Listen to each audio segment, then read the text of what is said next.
Donc on y va. Donc on est Ber Hamishi, page Memzaïn, donc page 47, deuxième colonne.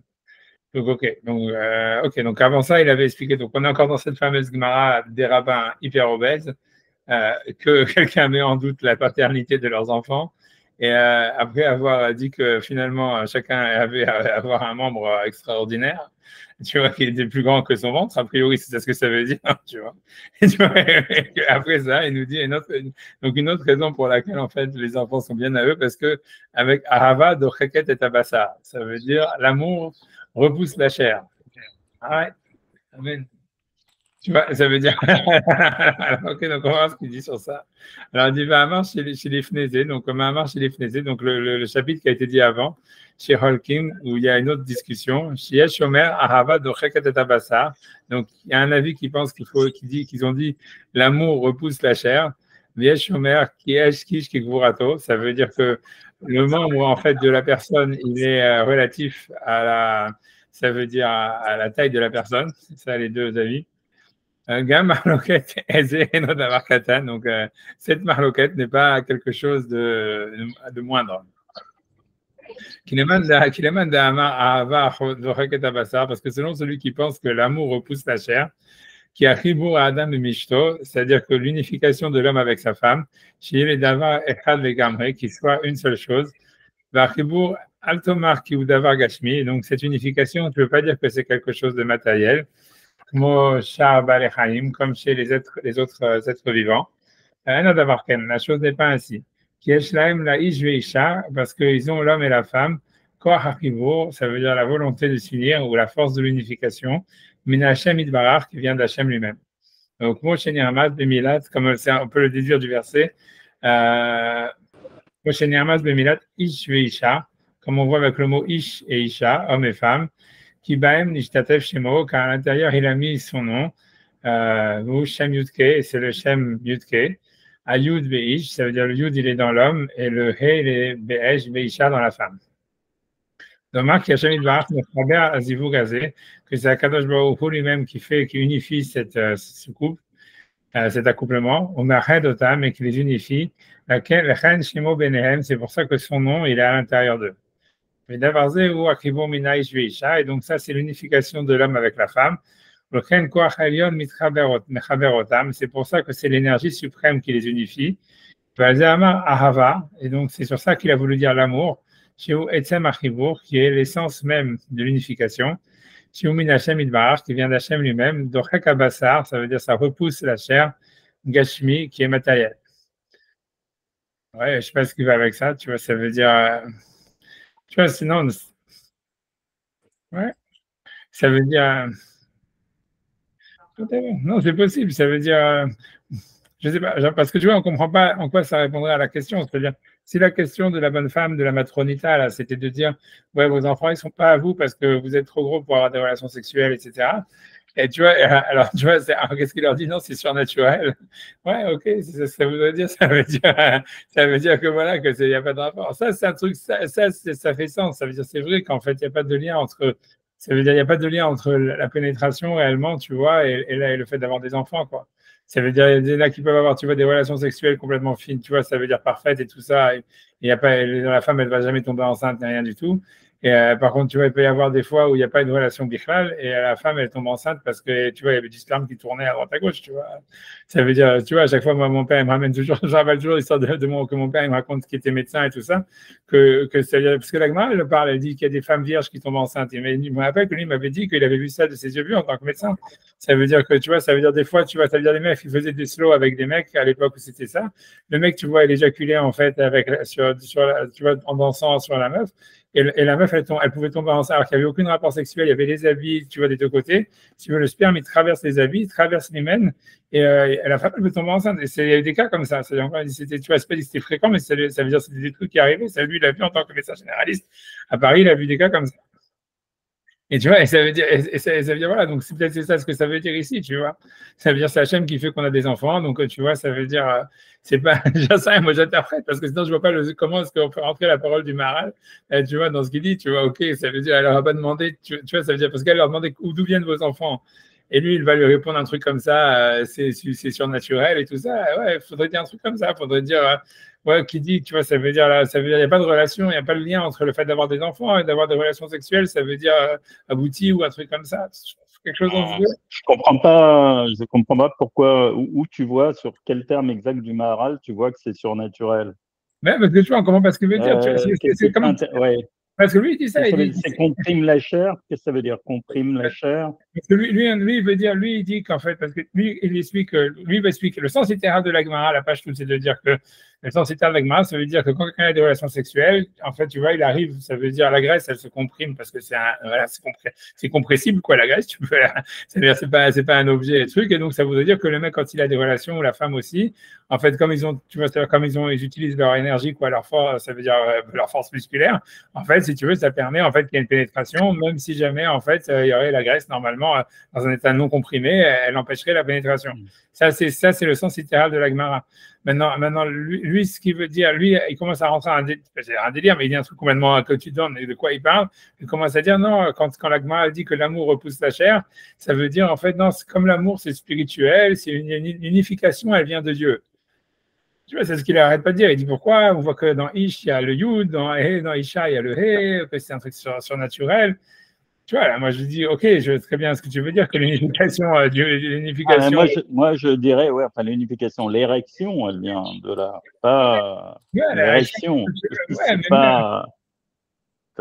Si on est dans des détails techniques, oui, mais c'est pas plutôt miraculeux. ça, quoi. C'est-à-dire, il faut qu'il y ait c'est un désir, on va dire. Donc, il voudrait dire, plutôt selon moi, que c'est le désir, en fait, qui Non, vient. Enfin, le fait que tu désires voilà, le fait que tu désires ta femme, ça vient de Dieu dans cet acte-là, quoi. Parce qu'a priori, de ce qu'on avait compris sur les relations hommes-femmes, là-dedans, c'est. Non, je comprends ce que Il tu faut veux dire. l'intervention de Dieu pour que ça ait lieu, quoi. Parce que sinon, c'est deux êtres qui sont faits pour absolument se déchirer, se repousser, quoi. Je suis d'accord, mais ça veut dire, ça explique pas comment tu peux avoir des enfants. Tu comprends? Si la question, elle était à la base, tu vois. C'est pour ça, moi, pourquoi, quand tu me dis comment tu rentres dans le maral, moi, parce que tu vois, le maral, on a l'impression qu'il est en train de, tu vois, de t'envoyer en bateau, tu vois, ça veut dire, ok, très bien, tu peux dire tout ce que tu veux, que c'est surnaturel, que c'est magique, que c'est Hachem qui intervient, que la spiritualité, tout ce que tu veux. Mais ça explique pas, tu vois, Agma, elle a dit ça pour répondre à la question de la matronité. Elle n'a pas dit ça simplement, tu vois. Là. Donc, il faut... Repeat please, because I'm waiting here. Do not leave the hotel. When you go out, you put the key here, and when you come back, you take it. Okay. Because we only have one hotel. Oh. Voilà, c'est bon. Tu vois, pourquoi, voilà, tu vois, je sais pas, tu vois, c'est-à-dire, pour moi, c'est ça, la question a été comment, parce que la question de la maternité, c'est une question, tu vois, simple. Elle a dit, vos enfants ne sont pas de vous parce que, voilà, vous pouvez pas avoir de relation. Alors, tu vois, le sens littéral, comme je t'ai dit, tu vois, c'est, voilà, ok, comme tu dis, physiquement, c'est pas vrai. Tu peux avoir des relations sexuelles même si tu es obèse, parce que, voilà, même si, normalement, si tu fais, parce que la graisse, elle se comprime, mais parce qu'en fait, tu vois, ça veut dire, voilà, tu vois, où elle bouge ou whatever, tu vois, ça veut dire, ça c'est le sens de la réponse de la Gemara, littéralement, mais le Maharal, il commence à expliquer, dire non, c'est spirituel, c'est l'unification de l'homme et la femme, elle est spirituelle, il y a le He, il y a le Yud. Et je dis, ok, mais comment tu rentres ça dans la Gemara? Qu'est-ce que ça veut dire, tu vois? Ça veut dire, si c'est ça l'explication, de dire que l'unification de l'homme avec la femme, elle est surnaturelle, ok, c'est pas ça la question de la femme. La matronita, elle lui disait, mais comment tu peux avoir des relations sexuelles? C'était ça la question. Tu vois, qu'est-ce qu'il va lui répondre? Un truc, c'est magique, il y a Dieu qui intervient et tu vois, ça veut dire magiquement, je vais pénétrer ma femme ou whatever. Tu vois, ça veut dire, c'est bizarre, tu vois, c'est pas ça le sens, tu vois, ça veut dire, c'est pour ça, moi, je comprends plus, tu vois, ça veut dire.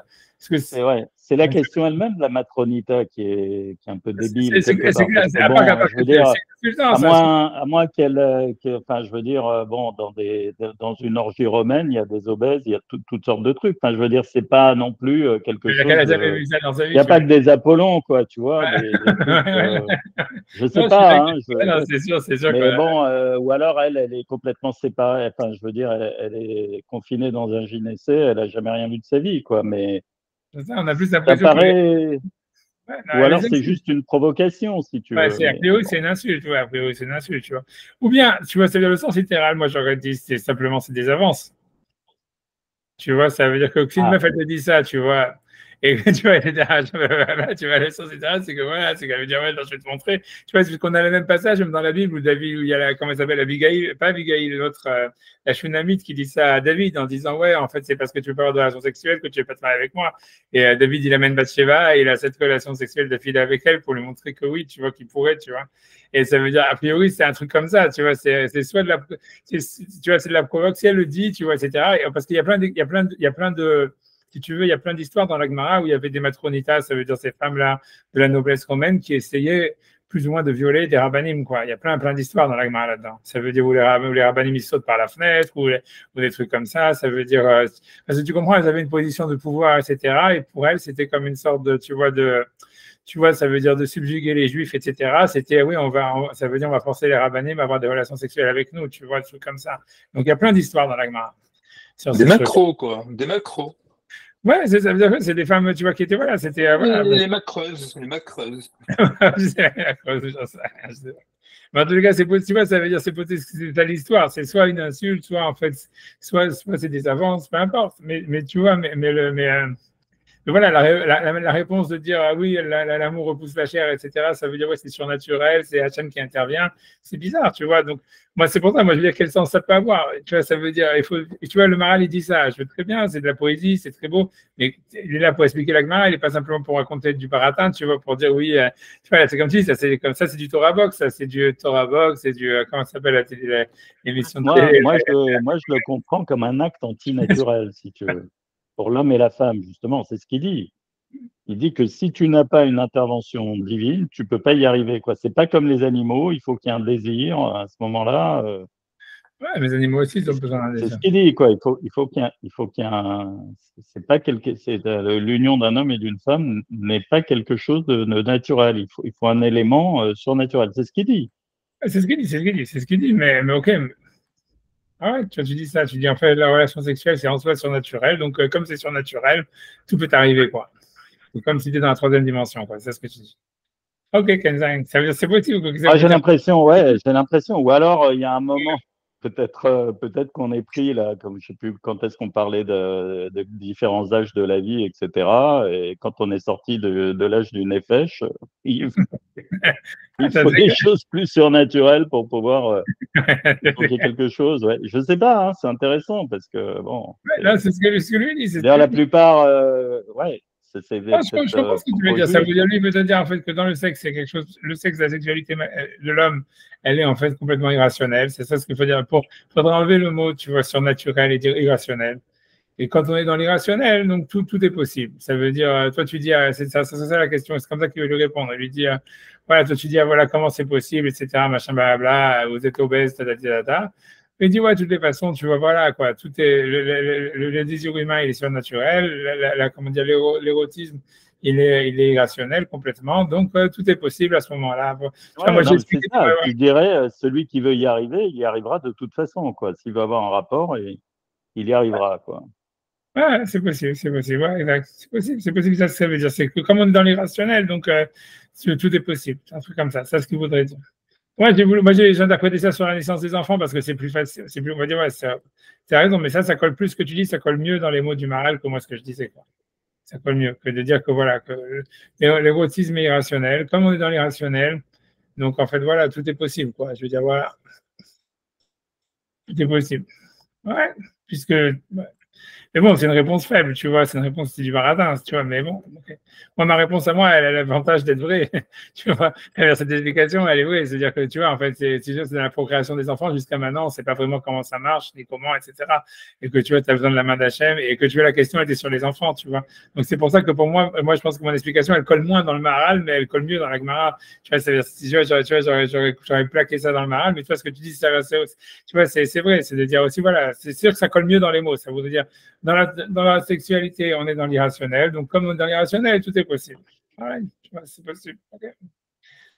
Ça revient au même. C'est lié, en fait. C'est lié. C'est pas très loin l'un de l'autre. Ouais, mais c'est ça ce que lui veut dire. Donc, il veut dire que c'est le surnaturel dans la spiritualité. Le surnaturel, l'irrationnel dans la sexualité, il prime sur le rationnel. Donc, il n'y a pas à se demander comment est-ce qu'il peut avoir des enfants alors qu'ils sont tellement gros. Voilà, donc, donc il dit que c'est ça l'histoire. Il dit, ok, comme tu dis, je ne sais pas comme dit, on va voir ce qu'on est au milieu du ton histoire de balle avec éjaculation à la clé, c'est assez intéressant quand même, parce que ça voudrait dire, si tu veux, que les spermatozoïdes, ils se frayent un chemin, c'est-à-dire que le désir du type, il est tellement puissant, si tu veux, que... tu vois, que... Non, mais il y a quelque part, peut-être que pour qu'un homme il soit fécond, il faut vraiment qu'il ait un désir, enfin, je veux dire quelque chose, une volonté, si tu veux, de... Peut-être une volonté de procréer, peut-être, enfin, je sais pas, quelque chose qui est lié à la volonté là-dedans, c'est possible, au désir ou... C'est possible. Tout ça, c'est l'Agmara dans Chagiga, parce que c'est l'Agmara dans Chagiga, elle parle de ça. Il y a plein d'endroits où l'Agmara parle de ça. Mais bizarrement, tu vois, c'est quand l'Agmara elle parle sur les 4 qui sont entrés dans le Pardes. Tu vois, dans l'Agmara dans Chagiga qui parle sur les 4 qui sont, que tu vois, comme moi je dis que faut faire un lien avec la Haggadah, mais j'ai pas envie de, je veux pas élaborer là-dedans, mais c'est sûr que quand on dit les 4 qui sont entrés dans le Pardes, c'est lié aux 4 enfants de la Haggadah et tout ça, etc. Mais en tous les cas, c'est là-bas où la Gemara, bizarrement, quand elle commence sur un, je sais plus, elle commente les 4, tu vois. C'est sûr que le commentaire de la Gemara, il est beaucoup plus long. Et il fait, tu vois, il est à 80% centré sur Elisha Ben Avouya, qui est celui qui est sorti Racha. Il y a 10 lignes sur Rabbi Akiva qui est sorti, tu vois, qui serait le Chacham, tu vois, qui est sorti Beshalom. Et après ça, les deux autres, là, celui qui est devenu fou et celui qui est mort, il y a 3 lignes dessus. Tu vois, ça veut dire, elle dit pas grand chose, tu vois, mais elle dit. Et ça veut dire, et ça, c'est, tu vois, parce que Met, tu vois, c'est Tam, tu vois, ça veut dire, c'est les mêmes lettres. Donc, celui qui est mort serait le Tam, et celui qui est devenu fou, c'est celui qui pose pas de questions, ou qui s'est pas posé la question, qui s'est pas posé la bonne question. Donc, c'est sûr qu'il y a une relation et tout ça avec ces trucs-là. Mais là-bas, quand l'Agma, elle parle, je pense, c'est sur celui qui est devenu fou. L'introduction, le peu de passages qu'il y a sur lui, aussi bizarre que ça soit, l'Agma a dit comme ça, elle dit, est-ce qu'une vierge peut tomber enceinte et tout ça? Et lui dit oui. Il dit, tu vois, ça veut dire, c'est ça la grosse, c'est ça ce que l'Agma a à dire sur ça. Ça veut dire aussi bizarre que ça soit. Elle demande 2 questions. Est-ce qu'on a le droit de castrer un chien? Et lui il dit non. Parce que tu vois, il y a un interdit de castration dans la Torah, tu vois, de tout masculin, de tout membre truc. Donc, mais la question est de savoir même, est-ce que même un chien, on a pas le droit de le castrer parce que c'est pas un animal qui travaille ou un truc comme ça, parce que c'est un animal qui peut être dangereux et tout ça. Et lui, il dit non, parce qu'il y a marqué Kol Shebar, c'est quand même, blablabla. Donc, il y a un interdit de castrer même un chien. Et donc, c'est ça la question. La deuxième question, c'est est-ce qu'une femme qui est vierge, est-ce qu'elle peut tomber enceinte? Et lui, il dit oui, tout ça, etc. Et si tu veux, il y en a quand ils étudient la Gemara et ils croient que oui, c'est une preuve qu'il était fou, tu vois. Et je dis non, c'était pas ça. C'est parce que ce que tu vois, techniquement, c'est vrai. Ça veut dire, tu vois, ça veut dire, et même après, la Gemara dans d'autres endroits, Shmuel aussi, il dit qu'il a trouvé, une femme, elle peut être enceinte tout en étant vierge et tout ça. Et tu vois, sans que l'hymen, il a été brisé, tout ça, parce que voilà, le sperme, en fait, il peut traverser l'hymen. Et tu vois, et ça veut dire que je sais pas comment exactement, mais whatever. Mais tu vois, mais voilà. Mais ce que je veux dire, tu vois, c'est pour ça que moi j'ai pensé, c'est pas que j'ai pensé à ça, mais ça veut dire, je me suis dit peut-être c'est comme ça qu'il faut expliquer, tu vois. Est-ce que c'est lié au désir de l'homme? J'en sais rien, tu vois. Ça veut dire, tu vois, parce que l'agma, c'est bizarre, parce que tu vois, si tu après j'arrête sur ça, parce que c'est ça, mais c'est bizarre, parce que l'agma, Shmuel là-bas, il commence à dire que ouais, des femmes elles peuvent tomber enceintes, tu vois, simplement, même du sperme qui serait flottant dans l'eau. Et tu vois, parce que tu vois, c'est-à-dire, tu vois, c'est le, et que c'est voilà, et alors elle dit, elle demande la question que toi tu dis, elle dit, mais oui, mais le sperme, il peut être fécondant que s'il a été envoyé comme une flèche, et etc. Et l'agma a dit, oui, mais si jamais le type, au moment où est-ce qu'il a éjaculé, il a envoyé comme une flèche, alors même si jamais après, tu vois, le truc, si tu veux, il reste fécondant, même, tu vois, après, truc bidule, tu vois. Et d'après la tradition, si tu veux, parce qu'il y a un livre, si tu vois, si tu peux le retrouver sur Sefaria, qui s'appelle, que l'Agma cite des fois, qui est comme ça, je sais plus qui est, ça veut dire qui est sulfureux, qui s'appelle le Sefer Ben Sira. C'est le Sefer, tu peux le retrouver, Ben Sira, ça veut dire le fils de la marmite. Et que normalement, ça veut dire selon la tradition, je sais plus c'est quel prophète, je sais plus si c'est Ishaïa, je crois que c'est Ishaïa, hein, je crois que c'est Isaïe, qui serait allé, ça veut dire qui aurait eu une éjaculation dans le mikvé et qu'après une femme elle serait rentrée dans le mikvé et qu'elle serait tombée enceinte de lui et qu'elle aurait eu ce fameux Ben Sira. etc. Mais ça veut dire, tu vois, donc c'est pour ça. Mais bref, tu vois, donc voilà, ça veut dire une fois que tu vois tous ces passages de la Gemara, tu vois, ça veut dire que, tu vois, moi c'est pour ça que je me suis dit peut-être c'est ce que le Maharali veut dire, que voilà, ça veut dire une femme, elle peut tomber enceinte, c'est Mina Shamayim, c'est Hachem qui fait que un enfant est né, et tu vois, c'est pas la peine, tu vois, il n'y a pas de relation en fait entre, si tu veux, la complétude de l'acte sexuel et tu vois, tu vois, et comment dire, le fait qu'une femme soit enceinte, tu vois. J'en sais rien, tu vois, c'est ce que j'aurais dit, mais tu as raison que ça fait rajouter beaucoup de mots sur le Maharal et que toi, ce que tu dis, c'est plus vrai, c'est plus dans les mots. C'est ce qui veut dire, c'est que on est dans le surnaturel, comme l'érotisme, c'est surnaturel, c'est irrationnel, on va dire. Donc voilà, tout est possible, tu vois, un truc comme ça. Et comme tu voudrais dire, voilà, tu vois, ça veut dire que comme quand on est dans le monde du rêve, tout peut arriver, mais ça reviendrait au même, quoi. Ça veut dire qu'il faudrait rajouter un peu ce que moi je dis, tu vois. Ça veut dire, voilà, tout se passe dans la tête, grosso modo. C'est ce que ça voudrait dire. Tout se passe dans la tête, tout est dans l'irrationnel. Et après ça, tu vois, ça veut dire, voilà, quoi. Après, tu vois, c'est ce que c'est. Voilà, donc ça veut dire, c'est pour ça qu'une femme elle pourrait tomber enceinte, même si, ça veut dire, a priori, ça n'a pas l'air que physiquement, ils peuvent avoir des relations ou un truc comme ça.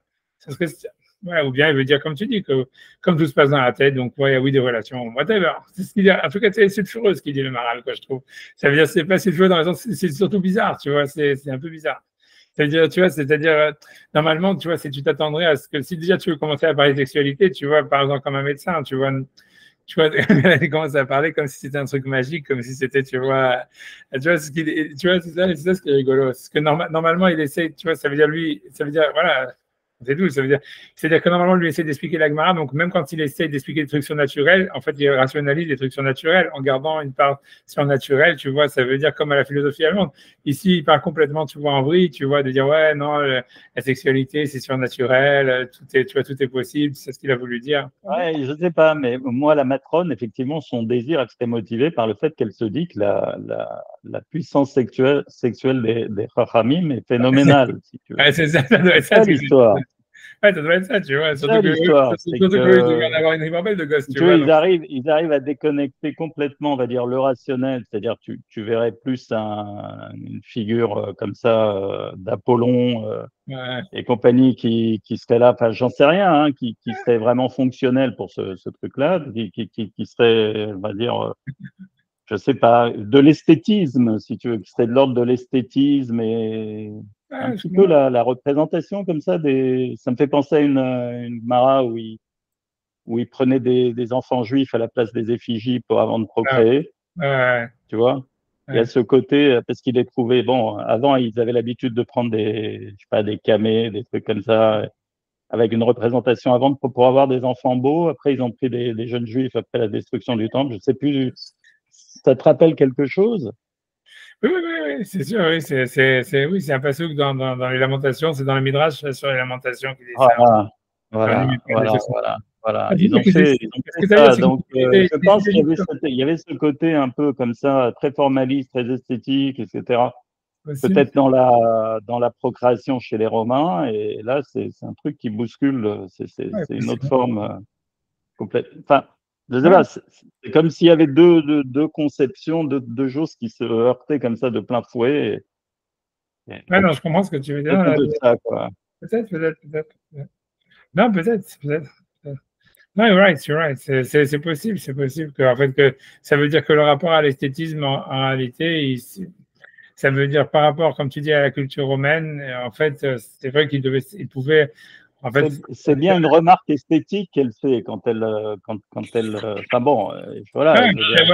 C'est plus qu'esthétique. C'est très mal foutu pour faire des gosses, quoi. Voilà, c'est ça ce qu'elle leur dit exactement. Tu vois, c'est exactement ça. Non, tu vois, mais c'est intéressant ce que tu dis, c'est intéressant. Parce que tu vois, en fait, je pense qu'il y a aussi l'idée de la tsniout qui est par derrière. Parce que tu vois, c'est-à-dire que, puisqu'en fait, les Romains aussi, et ça, c'était un truc que tu vois que les rabbins, à l'époque, ils ont dû lutter, c'était, à part ça, c'est parce qu'ils voulaient, tu vois, ils avaient des rapports sexuels, ça veut dire en public, tu vois. C'était, tu vois, quelque chose, tu vois, comme chose, tu vois, c'était quelque chose justement, parce que, évidemment, l'islam, les gens qui faisaient ça, ils devaient pas être moches, tu vois, on va dire, tu vois ce que je veux dire. Et tu vois, tu vois, ils ont dû faire des gros décrets pour enlever ça, tu vois, même, je pense qu'ils ont dû mettre quelqu'un à mort quand il a fait ça pour renforcer le décret par, tu vois, truc bidule. Mais voilà, Voilà, mais ouais, je comprends ce que tu veux dire. Ça voudrait dire parce que tu vois, justement, derrière tout ça, il y a l'idée de la tsniout et que voilà, que la relation sexuelle, en fait, elle doit être basée beaucoup plus, on va dire, sur l'imaginaire, sur, tu vois, un truc comme ça, sur quelque chose qui est spirituel, plutôt que sur, tu vois, en fait, quelque chose qui serait de l'ordre, tu vois, de l'ordre du visuel, quoi, du l'ordre de l'esthétisme. Ouais, ça veut dire que ici, en fait, ce qui serait en jeu, ça serait vraiment plus que le toucher, ça serait le visuel. Ça serait, tu vois, ça serait le rapport à la vue dans la sexualité. Oui.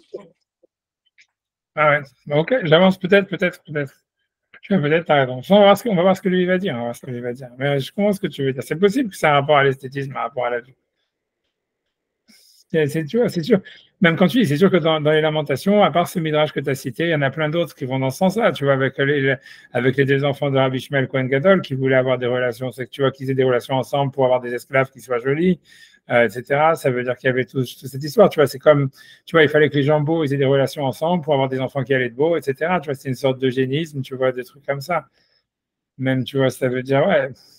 C'est clair qu'en fait, tu vois, bon, ça, il y a plein de midrashim qui vont dans ce sens-là, que les Romains, c'était tout basé, ça veut dire, ils basaient tout sur l'aspect extérieur, avec la fille du général romain qui, tu vois, qui veut faire un masque avec le visage de Rabbi Ishmael et tout ça. Oui, mais moi, ça me fait penser, par rapport au Chachamim, encore à autre chose, c'est que la sagesse, elle va loger, là, c'est une histoire du pot en or et du pot en argile.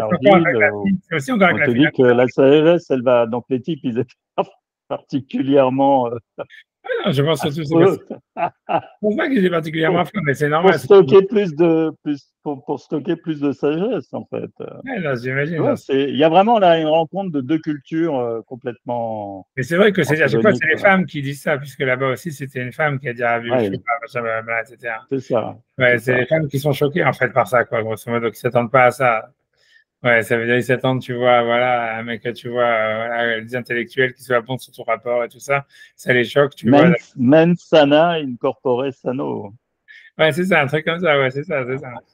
Non, c'est clair, et ça doit choquer, mais ce qui est bizarre, c'est que ça choquait plus les femmes que les hommes, quoi. Ça veut dire, les hommes, bon, ils s'en foutent, on va dire, tu vois, mais c'est les femmes qui sont choquées, quoi. C'est rigolo, tu vois, et surtout que les rabbinim, tu vois, ils répondent, tu vois, c'est surtout ça la question. Bon, peu importe, bien, on avance, on va voir ce que lui va dire et tout ça. Ok, on avance. Donc, on est dans la même tête, dans la deuxième, première colonne, je crois.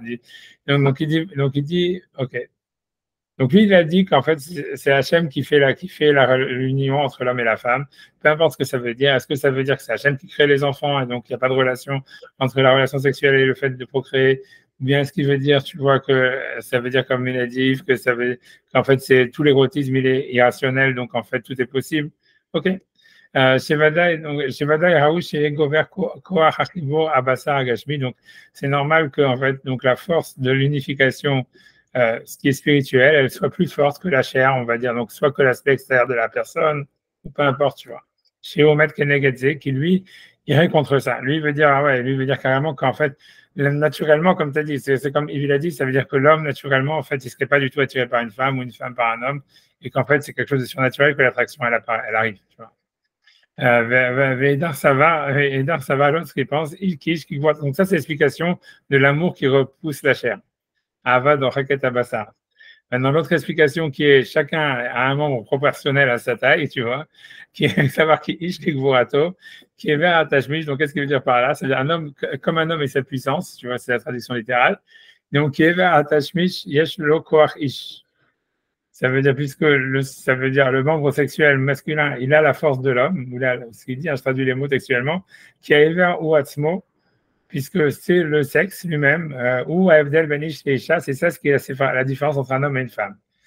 Vela Vraoui Beyoter Shem Ish, et donc on va dire donc le mot Ish, en fait, il viendrait, en fait, c'est le membre sexuel lui-même, tu vois. Au Karyesh Lokoak Beyuchad Yoter, donc il a une énergie spécifique supplémentaire. Je sais pas exactement ce qu'il veut dire avec ça, Ils vraiment beaucoup parlé. Ça veut dire, tu vois, dans la halakha, c'est vrai que c'est sûr qu'il a raison. C'est comme on avait demandé de faire dans les cléors, je crois qu'il y a dans les Sefer, les mystiques juifs, ça parle de ça. Tu vois, que l'idée, c'est que c'est vrai qu'en fait, c'est le membre qui fait le sexe. Ça veut dire que d'après la halakha, si jamais, a priori, si jamais quelqu'un subirait une opération Et en fait, il enlève, ouais,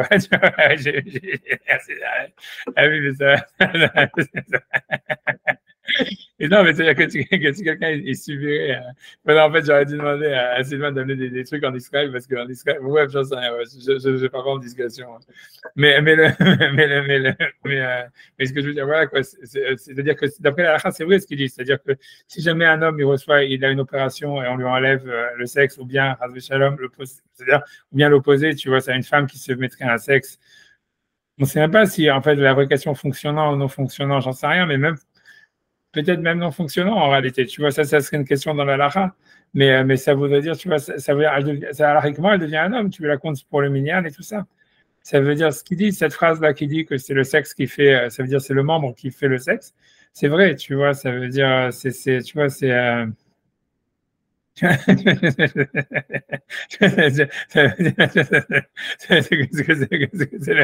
vois, ça veut dire, voilà, quoi, c'est vrai qu'alariquement, c'est comme ça, tu vois, mais je sais pas qu'est-ce qu'il veut avec ça, tu vois, alors après ça, il veut dire que l'homme, il est son sexe, je sais pas ce qu'il veut dire par là, après, je sais pas ce qu'il veut dire, I have no clue, je sais pas ce qu'il veut dire, honnêtement, ça veut dire, je sais pas ce qu'il veut dire. Il veut dire, on a l'impression qu'il veut dire il veut dire un homme, à part si c'est pas son sexe, on a l'impression, c'est super woke ce qu'il dit en réalité, tu vois, c'est de dire, en fait, il n'y a aucune différence entre les hommes et les femmes si ce n'est le sexe. Tu vois, c'est ça ce qu'il veut dire. Ça veut dire, la différence entre un homme et une femme, elle est physique et elle est au niveau du sexe et c'est tout. Ça veut dire, voilà, il n'y a pas d'autre différence. Ça, c'est ce qu'il veut dire. Tu vois, maintenant, pourquoi il dit ça? Qu'est-ce que tu vois, ça veut dire, ça veut dire, en quoi ça veut dire, pourquoi ça répond à la question de la matronita, tu vois, ça veut dire, on est gros, mais c'est pas grave parce qu'on a un sexe, donc on peut faire des enfants. Tu vois, je sais pas, tu vois, ça veut dire je sais pas. Je sais pas, je savais même pas qu'est-ce que ça peut avoir comme sens, tu vois, ça veut dire, je sais pas, tu vois, ça veut dire, ouais, on est des hommes, quoi, on est des hommes. Voilà, les hommes, ils peuvent avoir voilà, on est des hommes parce qu'on a un sexe. Donc, voilà, donc on peut avoir des enfants, même, c'est ça ce que ça veut dire, même si on est gros. Et le reste du corps, en fait, il n'est pas important, quoi. C'est ce qu'on a l'impression qu'il veut dire. C'est ça ce que le reste du corps n'est pas très important. Ce qui est important, c'est d'avoir un sexe et c'est en ça qu'on est des hommes. Et le reste, c'est accessoire. En fait, dans le reste, on est comme une femme. Et donc, voilà. Attention, c'est pas juste un sexe, hein. C'est un sexe en érection. C'est ça un homme. C'est ça la virilité, si tu veux. La virilité, il faut quand même qu'il y ait une dynamique, il y ait quelque chose, on va dire. Enfin bon, c'est exprimé par le sexe, mais même pour un homme, si tu veux, il doit surmonter en fait. Tu vois ce que je veux dire? Il doit surmonter. C'est ça en fait ce qui définit un homme, si tu veux. Et bon, mais on l'a peut-être beaucoup oublié. Et le reste, finalement, n'a pas vraiment d'importance, quoi. C'est ce qui semble dire. C'est ce qu'on va regarder chez un homme, quoi. Le côté, la virilité, si tu veux, c'est quelqu'un qui va par rapport à la nature féminine qui, elle, est de rester, on va dire, et de recevoir, l'homme, il doit être capable de donner, de surmonter, si tu veux, et de prendre sur lui, d'aller. Il y a un côté inconnu, il y a un côté irrationnel, il y a quelque chose comme ça, quoi. Mais il doit montrer quelque chose, quoi. C'est ça un homme. Et voilà, tu vois, c'est ça qui. Le reste, l'allure physique, etc. Avant, si tu regardes, il y a même pas une ou deux générations déjà, je veux dire, l'allure physique, c'est pas ça qui faisait un être humain. Aujourd'hui, c'est un mec bodybuildé, mais... Ouais, non, c'est sûr que c'est clair, je suis d'accord avec. Tu vois, on regardait sa capacité à accomplir, sa capacité à se réaliser, à surmonter des épreuves, à faire quelque chose, quoi. C'est ça, je pense. Et ça, c'est le sexe, effectivement, qui, en érection, qui symbolise. Enfin bon, c'est de la psychologie à deux balles, hein, mais. Non, je comprends ce que tu veux dire. C'est un peu, voilà, moi, j'ai un peu envie de dire ça, moi, sur le passage du Maharal, quoi. Ouais, on a compris ça. Et peut-être y répondre comme ça, si tu veux, à la matronité, en lui disant, si tu veux voir ce que c'est qu'un mec. Ouais. Non, je comprends ce que tu veux dire. Ouais, non, je comprends, mais c'est vrai. Tu vois. Ça voulait dire en fait que ouais, que la sexualité elle est pas basée comme tu dis sur l'esthétisme ou un truc comme ça. Ouais. Et non, parce que c'est une dimension féminine finalement. Ouais. Finalement, on a été complètement féminisé, quoi. Ça c'est sûr. Aujourd'hui, on est dans un, on est sous les critères féminins totalement, quoi. Non, il y a une condamnation. Ben aujourd'hui, tout le walking, c'est vraiment une condamnation générale du côté viril, quoi. Ça fait peur, c'est. Non, je suis d'accord. Pour de l'agression, etc. Enfin bon, bref. Non, je suis d'accord. On vit actuellement, quoi. Oui, ça, je comprends, je suis d'accord. Allez, on avance, tu vois, c'est aussi bête la question de la matronité. Ouais. Non, c'est sûr, t'as raison. C'est ça ce qu'il veut dire. En tout cas, lui, c'est sûrement ça ce qu'il veut, comme tu dis, c'est ce qu'il voudrait dire. Il veut dire, dans la sexualité, c'est important, c'est la sexualité masculine, c'est le sexe masculin, le reste, c'est pas très important. Il n'y aurait pas d'esthétisme, il n'y aurait pas de modèle. Parce qu'il dit quand même, c'est de la bombe de dire que, je veux dire, il n'y a pas d'union naturelle entre un homme et une femme, quoi. Ça, c'est de la bombe. C'est ce que lui dit, ouais, c'est ce que lui dit, ouais. C'est comme il disait Lacan, le rapport sexuel n'existe pas. Tu vois, lui, on m'a dit que tu connais pas ça, c'est un des gros trucs de Lacan. C'est les fondements de la je crois que tu l'avais déjà dit, ouais, j'avais retenu. Je sais, mais c'est ok, whatever it is, tu vois, ok, d'accord, ok. On va avance, Lacan. On change le A avec un O, hein, mais. C'est comme. Whatever it is, je sais pas, je pense que tu vois, whatever it is, parce que Lacan, il parlait tellement que dans le tas, il y avait des trucs qui sortaient qui étaient intéressants, quoi. C'est tout ça, je veux dire, c'est au hasard. Même si je pense que si tu prenais un ordinateur et que tu lui faisais faire toutes les combinaisons de mots possibles, et tu vas dans une phrase, il sort des trucs comme Lacan, et à la fin, il y aurait des trucs qui sont intéressants dedans, quoi. C'est un truc comme ça. Mais non, mais ça va. Je peux parler sur la psychanalyse. C'est trop long comme sujet. Moi, je suis pas dedans. Je suis plus du tout dedans. C'est sûr que c'est obsolète maintenant dans le monde moderne. C'est complètement pour le 21e siècle, c'est fini. Ça marche encore qu'en France et en Argentine, quoi. Tu vois, c'est que dans les pays latins et tout ça. Parce que en fait, si tu veux, comment dire, c'est un fils illégitime, en fait, du christianisme, la psychanalyse, en réalité. Et tu vois, tu vois, ça marche que dans les pays latins. Tu vois, c'est étrange. Enfin bref, c'est une autre manière de concevoir c'est des autres cultures, c'est des autres cultures. C'est très étrange. Enfin, moi, j'avance, c'est pas le sujet, on avance. Tu vois, donc, ok, donc j'avance. Donc, je suis, donc, Vaven Datomer Avad Ochekatabasa, et donc, il revient pour expliquer la discussion entre les deux avis qui est soit l'amour repousse la chair, soit l'homme, la force de l'homme, c'est l'homme et son sexe, l'homme et sa puissance sexuelle, on va dire. Donc, il dit, le premier avis qui dit Ava de Hekatabasa, l'amour repousse la chair. Otselomar qui koach Ava, ça veut dire que la force de l'amour, chez Chibur Zachar Nekeva, que l'unification d'un mâle avec une femelle, Kol Kargadol, est tellement fort chez Dorek et Tabassa, donc qui repousse la chair, mais qui serait irrationnel, etc., et surnaturel. Hachini Omer qui Kol Kargadol Korosh El Ish Bema Ish, c'est que la force d'un homme, elle est tellement grande en tant qu'il est homme, c'est-à-dire qu'il est viril ou quelque chose comme ça, chez Dorek Abassar, que c'est ça ce qui repousse la chair. Mushnem Kavanatam, Yesh Bekibur, donc, et les deux ont l'intention de dire qu'il Yesh Bekibur Azek Koach, qu'il y a dans l'unification de l'homme et la femme, ou en tous les cas dans la virilité masculine, une énergie, chez Alateva, qui est presque surnaturelle, et Gover Alateva, qui va plus, c'est-à-dire qui prend le dessus sur la nature, Amit Naged, qui s'oppose à cette force. Osé Idbaer, qui en kan gnut, voilà, donc c'est ce que veut dire, tu vois, c'est voilà, ça veut dire que la virilité, elle est en fait quelque chose de surnaturel, quoi, qui s'oppose à la matière, qui s'oppose à la nature. Et donc, ça ne serait pas quelque chose d'animal, ça serait au contraire quelque chose de divin, quoi. C'est ça ce que lui veut dire. C'est-à-dire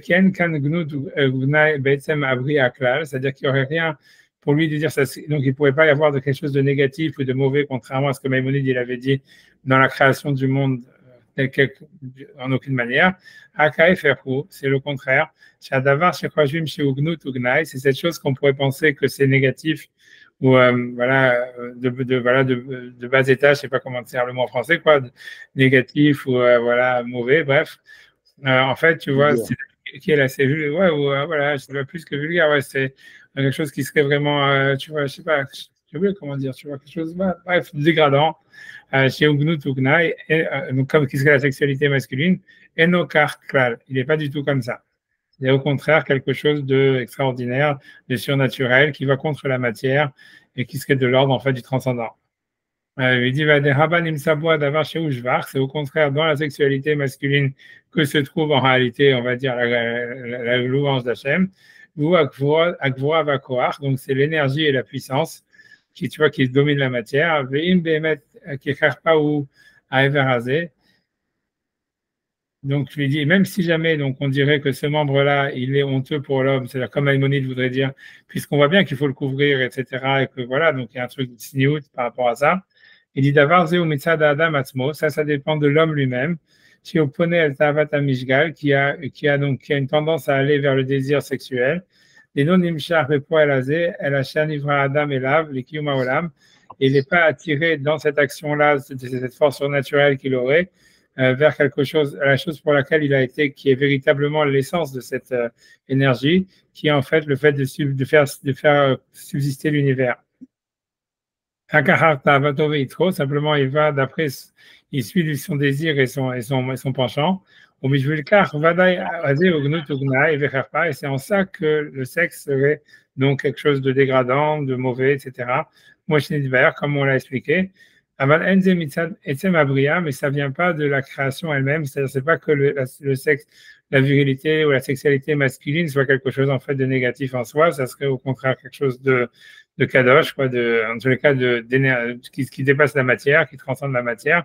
Le problème, c'est honteux, c'est qu'on n'est pas capable en fait de l'utiliser en fait dans cette intention-là. C'est ce que veut dire, tu vois. C'est ce que veut dire. Ok, donc je sais pas, ok, donc j'avance, tu vois, j'avance, je continue à avancer parce que voilà, je ne vais pas épiloguer tellement. Il dit, et maintenant il vient expliquer Kama Korosh Rav Gouré, donc ça veut dire voilà, et donc ici, donc la Gemara maintenant elle vient expliquer en fait la force et l'importance du sexe masculin, a priori. Au Machilton Shalaeverazé, et quel est le pouvoir de ce membre-là? Qui venait Adam Roim à Everazé, bisou, il Shafel Betachlit, parce que les gens, ils voient donc ce membre-là comme quelque chose, on va dire, de dégradant et quelque chose de vraiment très bas. Val Davarze, Lobara Auto Yotzer Hakol. Et c'est pas pour ça, en fait, que le créateur de l'univers l'avait créé. Et c'est pas dans cette manière, dans cette optique. Valze Amar, Evare de Rabbi Shmuel, Rabbi Yossi, Kechamat Batisha Kabin.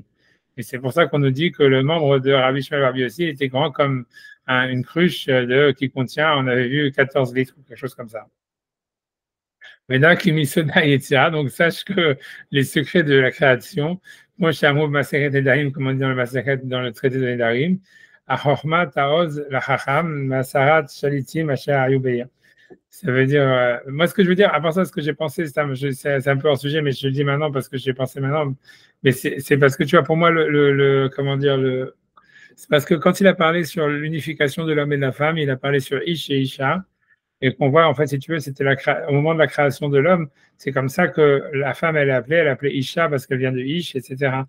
Et alors que, en fait, après ça, après la faute, Adam, il appelle sa femme Chava, que c'est lié au serpent, tu vois, parce que en araméen, tu vois, ça veut dire Chava, ou je sais plus comment ça veut dire. Tu vois, j'ai oublié comment dire, en Chivia, ça veut dire serpent. Et ça veut dire, et en réalité, même Adam, tu vois, c'est-à-dire que le mot Adam, c'est Mina Adama, tu vois. Ça veut dire que Adam, c'est de la terre, et on a l'impression, en fait, c'est comme s'il y avait deux. Et on voit que lui, le Maharal, dans ce paragraphe, il a changé la terminologie, c'est-à-dire qu'au début, quand il veut parler d'une sexualité, ça veut dire kadosh, si tu veux, employer dans la bonne direction, etc., surnaturel, comme l'expression d'un truc spirituel, rouhani. Il dit, c'est Ish et Isha. Il dit, il y a le nom Yudke à l'intérieur, c'est quelque chose, là. Et quand il parle, en fait, tu vois, d'un truc négatif de l'homme, si tu veux, après la faute, tu vois, ça veut dire que l'homme qui n'est pas capable d'utiliser cette virilité dans le sens, tu vois, spirituel ou quelque chose, donc il change de terminologie, il parle de Adam et Chava. C'est ça que je remarque ça, tu vois, ça veut dire. Et qu'on a l'impression, tu vois, que voilà. Et justement, j'ai écouté tout à l'heure un truc en disant que Metzora, pourquoi est-ce que la langue et la bouche n'a pas été en même temps que le pouce, l'orteil et le but de l'oreille? Pourquoi la langue et la bouche n'a pas été? Pourquoi? simplement parce que il s'agit de trouver une racine. C'est pas la bouche qui a parlé. En fait, ce qui est intéressant, c'est que comme Madame Arichon a dit, a cherché la source pour la raison, il y a eu cette faute. Il a dit c'est la femme qui a fait ça. Donc, il a trouvé la source. Donc, l'intérêt, c'est pas tant la bouche qui est responsable, c'est la source qui est responsable. Et je trouvais que c'est intéressant. C'est pour ça qu'on ne fait rien pour la langue ni pour la bouche. Mais on fait pour le pouce et tous les lobules, qu'on connaît les raisons, tout ça. Pour les lobules de l'oreille, tout ça, on sait tout ça. L'huile sur le front, les oiseaux qui partent, les bites qui piaillent, tout ça, on le sait, ça.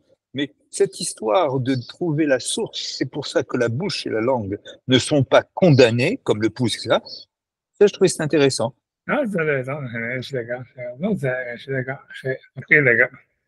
Ok, j'entends, agree. De toute façon, c'est sûr que c'est toujours, je ne sais pas pourquoi, dans la Torah, c'est l'oreille qui prend toujours, je ne sais pas pourquoi. Même c'est la réception. L'oreille, c'est la femme qui reçoit, c'est l'oreille qui reçoit. C'est un petit peu on peut ressembler l'oreille à une femme aussi, parce que c'est pour ça la médisance, c'est surtout féminin, parce qu'elle reçoit. Elle est plus facile de recevoir. Nous, on est peut-être un petit peu moins au piaillement, on n'est plus. Moi, j'étais ici, là, dans le petit parc et j'écoutais les jeunes là, qui venaient ici à piailler sans arrêt. Bon, j'avais mes écouteurs et tout ça, j'étudiais mon truc, mais ça piaillait, on se croirait. Les oiseaux se sont tus. Ah ouais, ok. En hébreu en plus. Non, mais c'est intéressant ce que vous dites. C'est sûr que c'est intéressant. Mais c'est sûr que moi, je pense que même d'une manière plus générale, en fait, si tu regardes, c'est rare. En fait, ça veut dire les yeux et la bouche. Tu as raison, les yeux et la bouche et tout ça, ils sont toujours épargnés dans les processus de capara d'une manière générale, tu vois. Et c'est toujours l'oreille qui prend tout, tu vois. Même quand il y a le nirtsa, l'esclave qui veut rester dans le truc, c'est l'oreille qu'on lui poinçonne et parce qu'il a entendu sur le mont Sinaï. Alors qu'il y a marqué clairement qu'ils voyaient les voix, qu'ils écoutent, tu vois, tous ces trucs-là, tu vois. En fait, tu as raison, c'est toujours les bras, les mains et les oreilles qui prennent tout, quoi. Et les yeux et la bouche et tout ça, on a l'impression qu'ils sont toujours… Le doigt, c'est parce qu'il n'a pas fermé l'oreille. L'orteil, c'est parce qu'il est pas parti quand il a entendu. L'oiseau, parce qu'il y a un oiseau qu'on égorge, parce que c'est l'eau, c'est la Torah dans l'eau vive. Et l'autre, c'est l'oiseau qui s'en va pour dire c'est tout ce que tu entends, c'est rien du tout, ça va dans les champs. C'est des symboles très…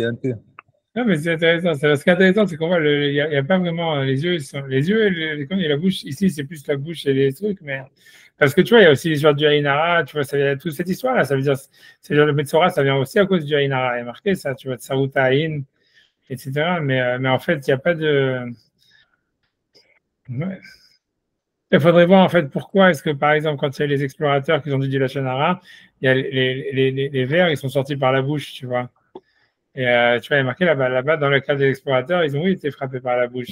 Ouais, exact. Ouais. Tu vois, donc il faut voir pourquoi là-bas. Parce que celui qui parle, celui qui agit, il ne suffit pas de dire je suis responsable. Au fond, il y a une responsabilité. Il n'a qu'à se la fermer. Non, tu peux dire que là-bas la différence c'est parce que Hachem il leur a demandé d'aller. Sur les explorateurs, c'est ça l'idée, c'est que tu vois normalement c'est parce que toi quand tu vas dire, comme tu as dit, le fait de parler c'est que la conclusion ça vient d'une mauvaise décision qui a été prise à la base. Pourquoi tu es parti aller voir là-bas? Comme tu as dit, tu vas écouter, tu pars avec une mauvaise intention pour aller voir du mal, etc. Eux comme les explorateurs, c'est Hachem qui leur a demandé d'aller. Donc en fait, si tu veux, comme tu dis, voilà, le pied et les mains, ils n'étaient pas responsables. Même ça veut dire voilà, ni même les oreilles parce que voilà, ils ont écouté la voix d'Hachem qui leur a dit, on va dire d'aller là-bas. C'est de raconter. Ils ont raconté. Mais bon, il faut réfléchir à ça, tu vois, il faut réfléchir à ça parce que le mot Meraglim, ça vient quand même des pieds, tu vois, Meragel, tout ça, etc. Et, tu vois, je sais pas, ça n'a pas de rapport avec ce qu'on est en train d'étudier, tu vois, ça n'a rien à voir. Mais je pense que c'est intéressant, c'est une bonne idée en tout cas, parce que je n'avais pas pensé à ça. C'est intéressant à réfléchir à cette histoire. C'est intéressant à réfléchir. Parce que tu vois, je sais pas, tu vois, il y a de quoi réfléchir, ça, il y a de quoi réfléchir. Je sais pas, faudrait voir, c'est pas. Il faut voir parce qu'a priori, tu vois, c'est justement ça ce qui est. Sûrement dans les Meraglim, il y a une histoire avec la Shonara, etc. Ouais.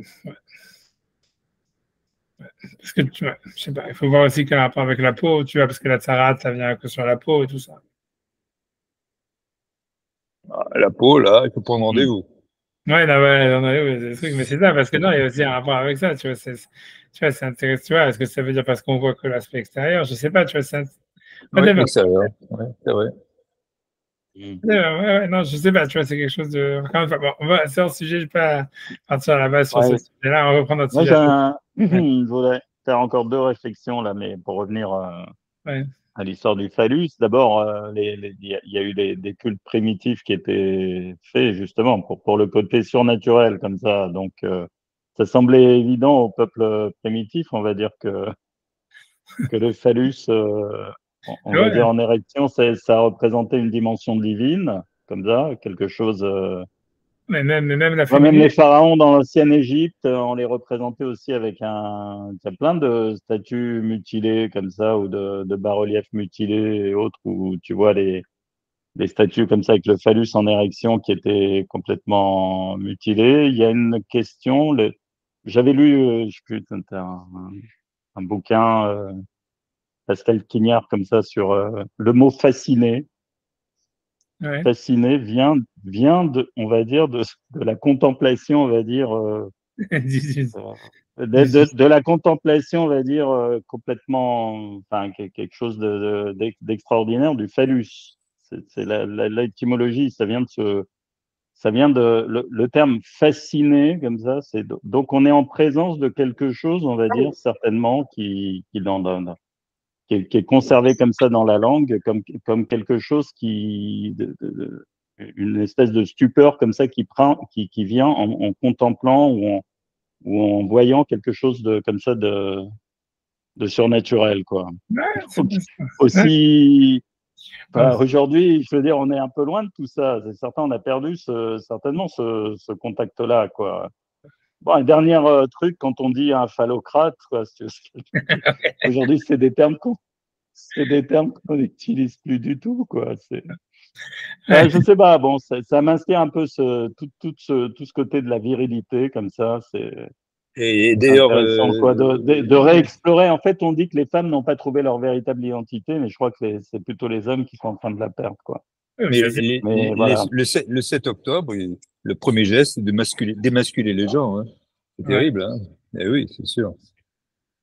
Soit les yeux, sortir les yeux. Ouais, on peut ne pas en parler parce que c'est horrible. Ouais, c'est vrai. Ouais, des vérités, tu vois, mais bon, mais je pense que j'aurais pour répondre dernièrement à ça, mais c'est sûr que dans les peuples primitifs, la féminité aussi, la fertilité, elle était aussi divinisée, etc.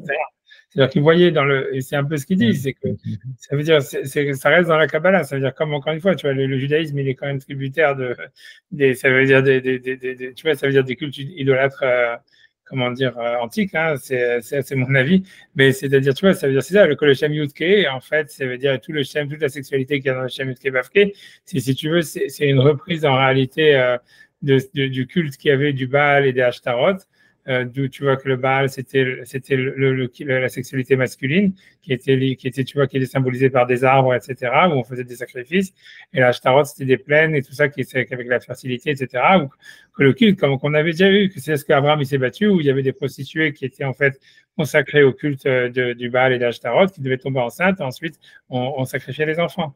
Mais ça veut dire qu'en réalité, dans cette histoire-là, si tu veux, quand tu regardes dans la Kabbale et tout ça, ça veut dire cette manière, ça veut dire, je pense que tu vois, Abraham, il n'a pas remis en cause, ça veut dire la relation de la divinité à travers ça. Et ça reste, si tu veux, je pense que c'est pour ça que le dernier livre de la Bible, il s'appelle Esther et tout ça.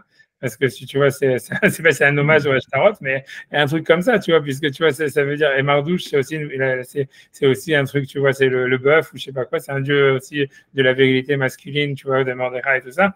Mais je sais pas si c'est un clin d'œil ou une sorte d'hommage ou j'en sais rien, mais c'est-à-dire qu'à mon avis, moi, c'est dans le sens littéral, c'est que tu vois, c'est que ça n'a pas été remis en cause par le judaïsme. Encore une fois, moi, je pense que le judaïsme, il a construit sur ça. Il n'a pas voulu, tu vois, ça veut dire, parce qu'il a vu dans cette. On voit bien que, si tu veux, dans la Torah, une des bases de la Torah, c'est de dire que les premiers, que ce soit Adam ou n'importe quoi, ils avaient un rapport à la divinité beaucoup plus fort, beaucoup plus premier, beaucoup plus, tu vois, ça veut dire direct et clair de la divinité que nous, quoi.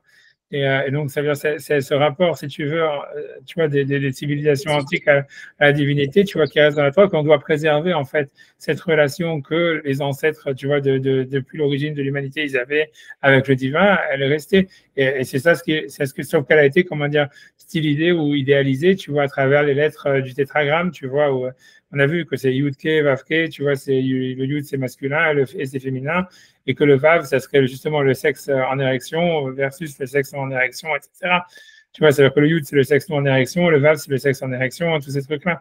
Et ça revient beaucoup, tu vois. C'est-à-dire, ce que je veux dire, voilà, c'est que c'est cette relation masculin-féminin, tu vois, réceptacle, donneur, retour vers le et le et serait donc le symbole féminin.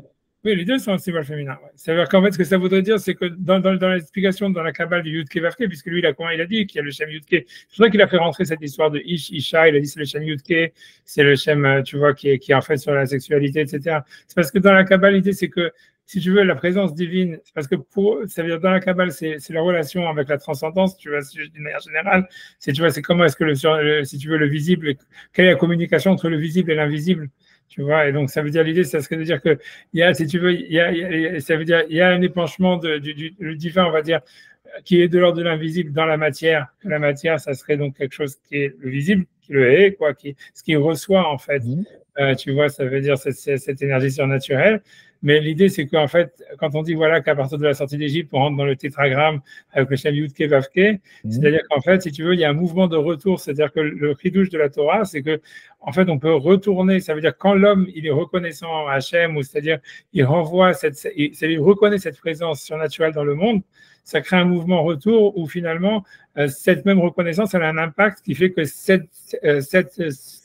déversement, si on veut, d'invisible, de surnaturel, on peut appeler ça comme on veut, masculin, quoi, il se renforce et il devient beaucoup plus fort et il renvoie, si tu veux, à une deuxième couche, si tu veux, un retour encore vers la matière pour la rendre plus spirituelle et plus, si tu veux, tu vois, en deux mots, c'est ça l'histoire du Shem Yud-Ke, le Shem Vav-Ke qui est symbolisé par Israël, etc. Ouais, et moi, ça me rappelle, pour aller dans ce sens-là, et pour revenir à un sujet connexe là-dessus, justement, on dit que pour l'histoire d'Amalek aussi, c'est une histoire de virilité, parce qu'on dit que le nom de Dieu, il est coupé en deux, si tu veux, donc il y a juste un Yud et un Ré, d'accord, et qu'il faut faire un acte de virilité absolue. Enfin, pour nous, c'est qu'on n'est toujours pas arrivé à faire, d'accord, pour reconstituer la totalité du nom de Dieu. Disons que ce serait un acte de virilité pour les Juifs, un acte de virilité absolue, quoi. Ouais. Je pense, tu vois, c'est plus compliqué. Ça veut dire, c'est clair que ce que tu vois, c'est sûr qu'Amalek, tu vois, encore une fois, toujours avec l'histoire du serpent qui est là-dedans, tu vois, encore une fois, puisqu'on a l'impression, tu vois, qu'il y a deux, tu vois, il y a Adam et Ève, il y a l'homme et le serpent, tu vois, et qu'on a l'impression que, si tu veux, l'idée, si tu veux, quand il y a le passouk qui est sur Amalek, il y a marqué, tu vois, il y a marqué, ça se termine, il y a marqué, Yad al-Kessia, Milchamat Hashem B'Amalek, ça veut dire la main. C'est un mot très difficile, c'est le passouk qui est même difficile à traduire. Ça veut dire, Rachid traduit Yad, la main, Kes, ça serait en fait, si tu veux, le Kissé, ça veut dire le trône de Yak, une guerre contre Amalek de génération en génération. Mais c'est bizarre de dire la main sur le trône, tu vois, d'une guerre contre Amalek de génération en génération, c'est bizarre.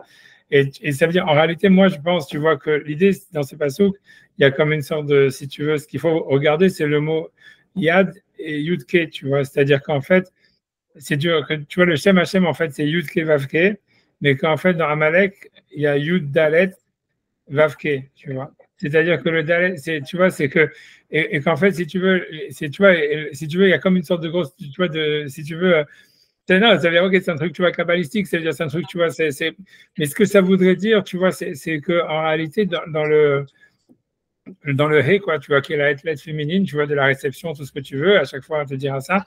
Mais si tu veux, il y a deux entrées, quoi, si tu veux. C'est-à-dire, si tu vois, l'idée, c'est qu'en fait, comme on voit avec Ève, qu'elle peut avoir des relations avec le serpent et avec Adam. Et que, en fait, tu vois, ça veut dire, il y a une sorte de communication, tu vois, un peu comme dans le judaïsme, tu vois, c'est-à-dire, pour rester vraiment très schématique, tu vois, entre le matériel et le spirituel, c'est-à-dire que ça veut dire dans cette communication, ça veut dire donc C'est très difficile à expliquer, tu vois, mais ça veut dire que c'est là où ça se joue. Ça se joue, en fait, surtout, à mon avis, tu vois, c'est vrai que c'est un rapport à la masculinité, tu vois, c'est vrai qu'il est en jeu, puisque, comme tu as dit, tu vois, il coupait les sexes, Amalek, tu vois, il coupait les sexes masculins, tout ce que tu veux. Et donc, c'est clair que c'est en jeu, mais qu'en fait, derrière tout ça, même tu le retrouves dans la Megillah avec Aman et tout ça, ça veut dire qu'en fait, derrière tout ça, c'est plutôt le rapport à la femme qui est, en fait, qui est le, tu vois, qui est le pivot, parce que ça veut dire, en fait, c'est une autre modalité de la masculinité. Quelque part, il y a une nuance entre les deux, si tu veux. Et que, en fait, si tu veux, c'est que dans la vision de Amalek, en fait, ça se transforme, tu vois, en yad. Ça veut dire que c'est comme si la femme, tu vois, c'est comme une porte, mais c'est une porte qui s'ouvre, tu vois, ou qui se ferme, mais qu'il n'y a pas deux entrées, une ouverte et une grande et une petite, tu vois. Alors que tu vois, ça veut dire dans le Yud Kei Vav Kei, dans la dimension d'Israël, il y aurait, tu vois, dans la réception, tu vois, de ce qui est féminin dans l'univers, ça veut dire le monde visible, on va dire. En réalité, tu vois, qui est réceptacle, etc., qui est réactif, il y aurait une sorte d'ouverture, de double ouverture qui créerait une sorte, comme tu parlais de mélange, voilà, de mélange, tu vois. Mais ça nous renvoie à un des premiers cours qu'on a fait du Maharal, quoi. Mais c'est réservé à Israël, quoi. Ce type de double rapport. Ouais, voilà, oui, c'est vrai que tu avais raison, j'avais même pas pensé à ça. C'est vrai que le Maharal, il avait dit qu'il n'y a que les Talmidei Chachamim qui peuvent s'utiliser. C'est un esprit trop tordu. Non, mais tu as raison, mais tu as pensé, j'ai pas pensé à ça, mais c'est exactement ça. Moi, je pense qu'il y a un lien là-dedans, tu vois, il y a un lien.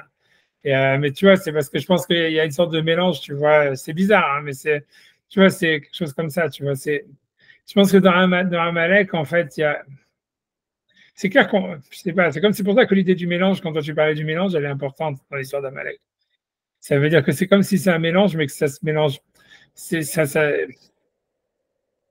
C'est clair que dans le peuple d'Israël, il y a besoin d'un mélange. Et surtout avec les enfants du serpent, tu vois, puisqu'on voit que quand Adam, tu vois, ça veut dire, Hachem, il a voulu que la femme de Noé, ça soit une descendante de Caïn, tu vois, et que même après ça, tu vois, la femme de Moshe, elle est de Caïn, et que, comme tu vois, on voit bien que Caïn, ça veut dire les enfants de Kénite, qui sont les enfants d'Itro, ils sont toujours liés avec Amalek, toujours, tu vois, et c'est dans ce rapport-là, et tu vois, comme je te dis, tu vois, c'est étrange, tu vois. On voit bien que c'est la femme qui va décider si l'enfant c'est le fils du serpent ou c'est le fils d'Adam. Et elle va avoir des enfants du serpent, des enfants d'Adam, et c'est la femme qui fait le choix. Tu vois, c'est difficile, tu vois. Ça veut dire, je sais pas comment ça se fait. Tu vois, il faudrait y réfléchir plus. Tu vois, comment dans Amalek, il y a comme une sorte de, tu vois, ça veut dire comment eux ils voient la chose. Tu vois, mais on voit qu'il y a une négation par rapport à ça. Tu vois. Ça veut dire il y a une négation par rapport à ça. C'est que ça serait, tu vois, c'est comme si la femme elle est blanche et la femme elle peut pas décider, tu vois, qui est juif, qui est pas juif, ou qui est l'enfant du serpent, qui est l'enfant d'Adam. Tu vois, c'est une porte, tu vois. C'est comme si c'est un truc, tu vois, c'est ça ce qu'il reçoit et ça ressort en un truc, tu vois, c'est pas filtrant, quoi. C'est pas filtrant. Elle décide même pas du sexe. Ouais. C'est ce qu'on va te dire qu'il a. C'est pas quoi, c'est pas. Le sexe de l'enfant. Ouais. C'est pas la femme qui choisit, ça dépend de l'homme. C'est-à-dire pourquoi c'est vrai, non, tu dis là, elle choisit pas ce qu'elle va faire et ce qu'elle va devenir, mais effectivement, parce qu'elle n'a pas le pouvoir du choix. Le choix, il vient de l'extérieur, quoi. Ouais, mais même l'homme aussi, il n'a pas le choix non plus. Mais ce que ça veut dire, tu vois, mais pour moi, l'idée, c'est, tu vois. L'homme aussi n'a pas le choix. Oh. Ouais, d'accord. Tu peux pas décider si je veux un garçon, je veux une fille. Et tu non, tu peux décider. mais c'est la partie. Mais oui, d'accord. Sauf que le chromosome, il vient de l'homme. Qui en fait un garçon ou qui en fait pas un garçon. Ah, peut-être, ok. C'est lui qui décide, mais c'est lui qui a le pouvoir. La femme reste toujours X, l'inconnu. C'est l'homme qui fait Y. Ok, j'en sais rien. Mais tu vois, mais t'as raison, peut-être il y a rien avec ce que tu dis, il y a rien avec ça, je sais pas. Moi-même, je sais pas du tout, mais on voit bien que il y aurait quelque chose là-dedans, c'est ce que j'ai prouvé dans l'histoire. C'est sûr qu'il y aurait quelque chose là-dedans. En fait, c'est vrai que c'est un rapport à la virilité au fond qui est en jeu, mais c'est comme la compétition qui est entre Adam et le serpent, où il y a comme une sorte de compétition entre les deux, mais en fait, le nerf de la guerre, c'est la femme, quoi. Ça veut dire capacité de la femme, tu vois, quel est son rôle, quelle est la capacité de la femme et tout ça par rapport toujours à l'enfant. Mais que ça, à mon avis, tu vois, c'est vraiment lié même dans la spiritualité, c'est quelque chose, tu vois, dans la relation à la spiritualité, ça doit être quelque chose comme ça, tu vois, c'est quel est le rôle de la matière, tu vois. Si tu veux voir ça par rapport au christianisme, c'est facile. Si tu vois bien que dans le judaïsme, tu vois, on fait une super attention à la matière. On te dit, voilà, Pessah, ça commence tel jour et ça se termine à tel jour. Et tu vois, tu as la tefila, c'est de cette heure-là jusqu'à cette heure-là. C'est tout lié avec le temps, avec la matière. Tu vois, les 4 minimes du loulav, tu vois, ça veut dire, on donne une importance, tu vois, comme si la matière, elle est filtrante au niveau spirituel et que c'est la matière qui va, tu vois, qui va faire remonter de la Gdusha, tu vois, qui va avoir un impact sur les mondes spirituels, etc. Et un truc comme ça, alors que tu vois que dans le christianisme, si tu regardes par rapport à eux, tu vois, on a l'impression que voilà, la matière, ils nient pas l'existence de la matière, mais pour eux, c'est pas, ça fait pas une différence si tu travailles Shabbat, tu travailles pas Shabbat, si tu vois, ça veut dire tout ce que Jésus il a fait, c'était d'enlever la relation avec l'espace-temps ou de le flouter en tous les cas et d'enlever comme une sorte de, tu vois, de pouvoir qu'il y aurait eu dans la matière, si tu veux, d'avoir un retour sur le spirituel. Tu vois, et comme tu dis, puisque l'incarnation par la chair, tu vois, c'est ça aussi, tu vois, la réincarnation. C'est une négation. En fait, c'est de dire, oui, on a une relation, comment dire, on a une relation à la matière, mais cette relation à la matière, elle passe par le corps humain. Et en fait, tu vois, donc elle est complètement, tu vois, elle est blanche, tu vois, c'est une porte, quoi, grosso modo. C'est une porte qui mélange et qui envoie un truc, tu vois, comme ça flouté, mais qui est pas filtrant, tu vois, qui va pas, si tu veux, ramener 2 rayons, tu vois, comme un ray, qui va ramener, tu vois, qui va filtrer, quoi, grosso modo, qui va purifier du matériel avec du spirituel, un truc comme ça. Moi, je pense, tu vois, qu'il y a un truc dans ce goût-là, tu vois, je pense que, voilà. Non, bref, je sais pas. Tu vois, je pense qu'il y a un truc comme ça, tu vois, mais je pense qu'il y a. Et si je peux me permettre de revenir sur l'histoire, c'est la femme qui m'a donné le fruit de cet arbre. Donc, il y a une réception de la part de l'homme et on a l'impression que tout apparaît, c'est l'homme qui donne ce qui va faire le fruit, c'est la femme qui va faire le fruit, alors que c'est l'homme qui donne ce à quoi faire le fruit. On a l'impression qu'il y a une sorte de retour sur ce fruit qu'elle a reçu et par le fruit de l'arbre, alors que maintenant c'est lui qui donne le fruit à la femme. Ouais, c'est pas mal. Ce qui va être le fruit, lui, c'est l'arbre, le membre, ça peut être un arbre, et ce qui va donner le fruit par la suite. On a l'impression qu'il y a une réparation continuelle de ce fait-là. Non, c'est possible, c'est pas mal. C'est possible. C'est pas mal ce que tu dis. C'est possible qu'en fait, ça veut dire le fait que la femme est devenue réceptacle, c'est venu à cause du fait qu'au début, c'est elle qui a voulu donner le fruit, quoi. Qui a donné le fruit. Tout ça. Mais tu vois, encore une fois, et elle s'est trompée. Elle s'est trompée. C'est à elle de recevoir. Pourquoi elle a voulu donner à l'homme? Non, parce que tu vois, c'est ce que tu dis, parce que tu vois, c'est parce qu'elle a reçu du serpent, tu vois, ça l'histoire. Ouais. C'est marqué que le serpent a eu des relations avec elle et tout ça. Ouais. Non, c'est pour ça, en fait, ça veut dire que dans c'est la faute du serpent. Non, c'est pas la faute du serpent, ça veut dire en fait que la femme, en fait, elle donne, elle reçoit, en fait. C'est comme ça que son système de filtration il marcherait, ce serait ça les 2 orifices du hais, tu vois, si tu veux. Et ça veut dire qu'en fait, l'idée, c'est de qui tu donnes, à qui tu reçois. Tu vois, à qui tu donnes et de qui tu reçois. Et que ça fait ça, tu vois, la relation de la matière, tu vois, ça veut dire, l'idée c'est de dire, est-ce que, tu vois, ça veut dire, la matière, elle peut avoir, il y a un lien entre le spirituel et le matériel, quoi qu'il arrive. Ça, c'est intrinsèque, ça dépend pas ça vient de la création du monde et c'est pas dépendant de l'action de l'homme. Maintenant, l'idée, c'est que, tu vois, ça veut dire, tu vois, la matière, elle reçoit de qui, en fait? C'est comme si la matière, elle aurait un choix de recevoir du serpent. Tu vois, ça voudrait dire, en fait, ça veut dire de quelque chose, ça veut dire on va dire, tu vois, de la spiritualité qu'il y a dans la matière elle-même, qu'elle se auto-génère, si tu veux, une sorte de sens à travers la matière. Et ça serait, tu vois, voilà, c'est Amalek, si on veut. Et c'est quelque chose, tu vois, comme ça s'est passé dans la faute du premier homme. Alors qu'en fait, tu vois, la matière, elle devrait recevoir, tu vois, la spiritualité de quelque chose de la transcendance, tu vois, d'un retour vers la transcendance. Et à travers ça, pouvoir donner, tu vois, en quelque chose, tu vois, en fait, voilà, je sais pas, tu vas redonner, donner plus de spiritualité dans la matière, quoi. Et donc l'homme, si on va dans ce sens-là, l'homme n'est pas du tout réceptif. Il ne peut être que donneur. Il a les oreilles bouchées, il ne peut rien recevoir, il ne peut rien entendre. Il reste dans sa direction, il reste très Poutine de Poutine, et c'est tout, quoi. C'est ça, parce que l'homme, à la base, il a été complètement influencé par sa femme, tu vois ce que je veux dire? Quand on pense que Poutine, c'est les petits poissons que les Méditerranéens aiment bien, les tout petits minuscules poissons, une fois j'étais chez le poissonnier, il m'a dit, donnez-moi une livre de Poutine. Je me suis retourné, je dis, quoi? Et c'est la Poutine, c'est les micro petits poissons.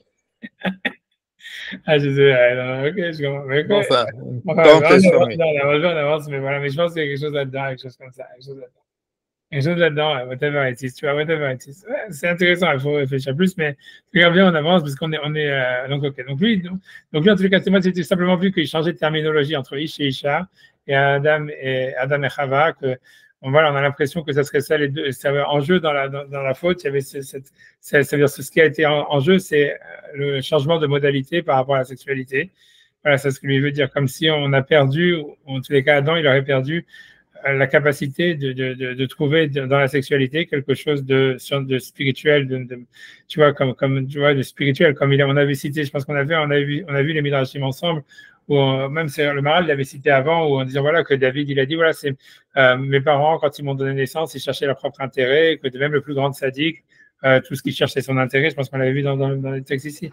Donc ça veut dire que l'homme il a perdu cette capacité à avoir accès à la force surnaturelle, à la spiritualité qu'il y aurait dans sa sexualité, quoi. C'est ça en tout cas, et ça serait l'idée de Adam et Chava, et ensuite que ça serait ça Ish et Isha. Avant c'était Ish et Isha, maintenant c'est Adam et Chava, et à mon avis voilà, à mon avis, ouais, ça veut dire à mon avis ça serait ça le rapport même avec Amalek, avec le serpent et tout ça, quoi. C'est à quel point tu es capable de retrouver de la spiritualité dans la matière, tu vois, et de faire de ça une sorte tu vois, de cercle virtueux qui fait remonter la matière vers le spirituel et en la rendant plus spirituelle, plus surnaturelle, parce que c'était ça le Beth Amikdash, c'est ça l'histoire d'Israël, où c'est un dévoilement de la présence divine dans le monde de la matière, quoi. Donc c'est ça ce que ça veut dire, et qu'en fait, ce qui s'est passé dans la faute du premier homme, c'était l'opposé de ça.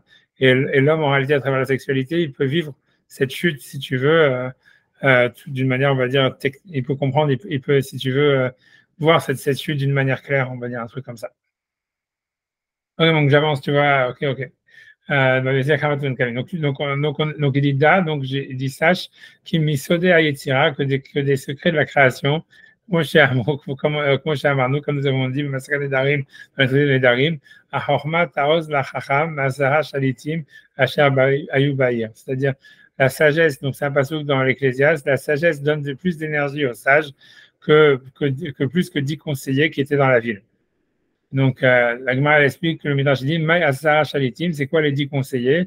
C'est Shte Naïm, les 2 yeux, Shte Oznaïm, les 2 oreilles, Shte Yadaïm, les 2 mains, Shte Hagraïm, les 2 pieds, Verosh Agvia, et le sexe, et VAP et la bouche.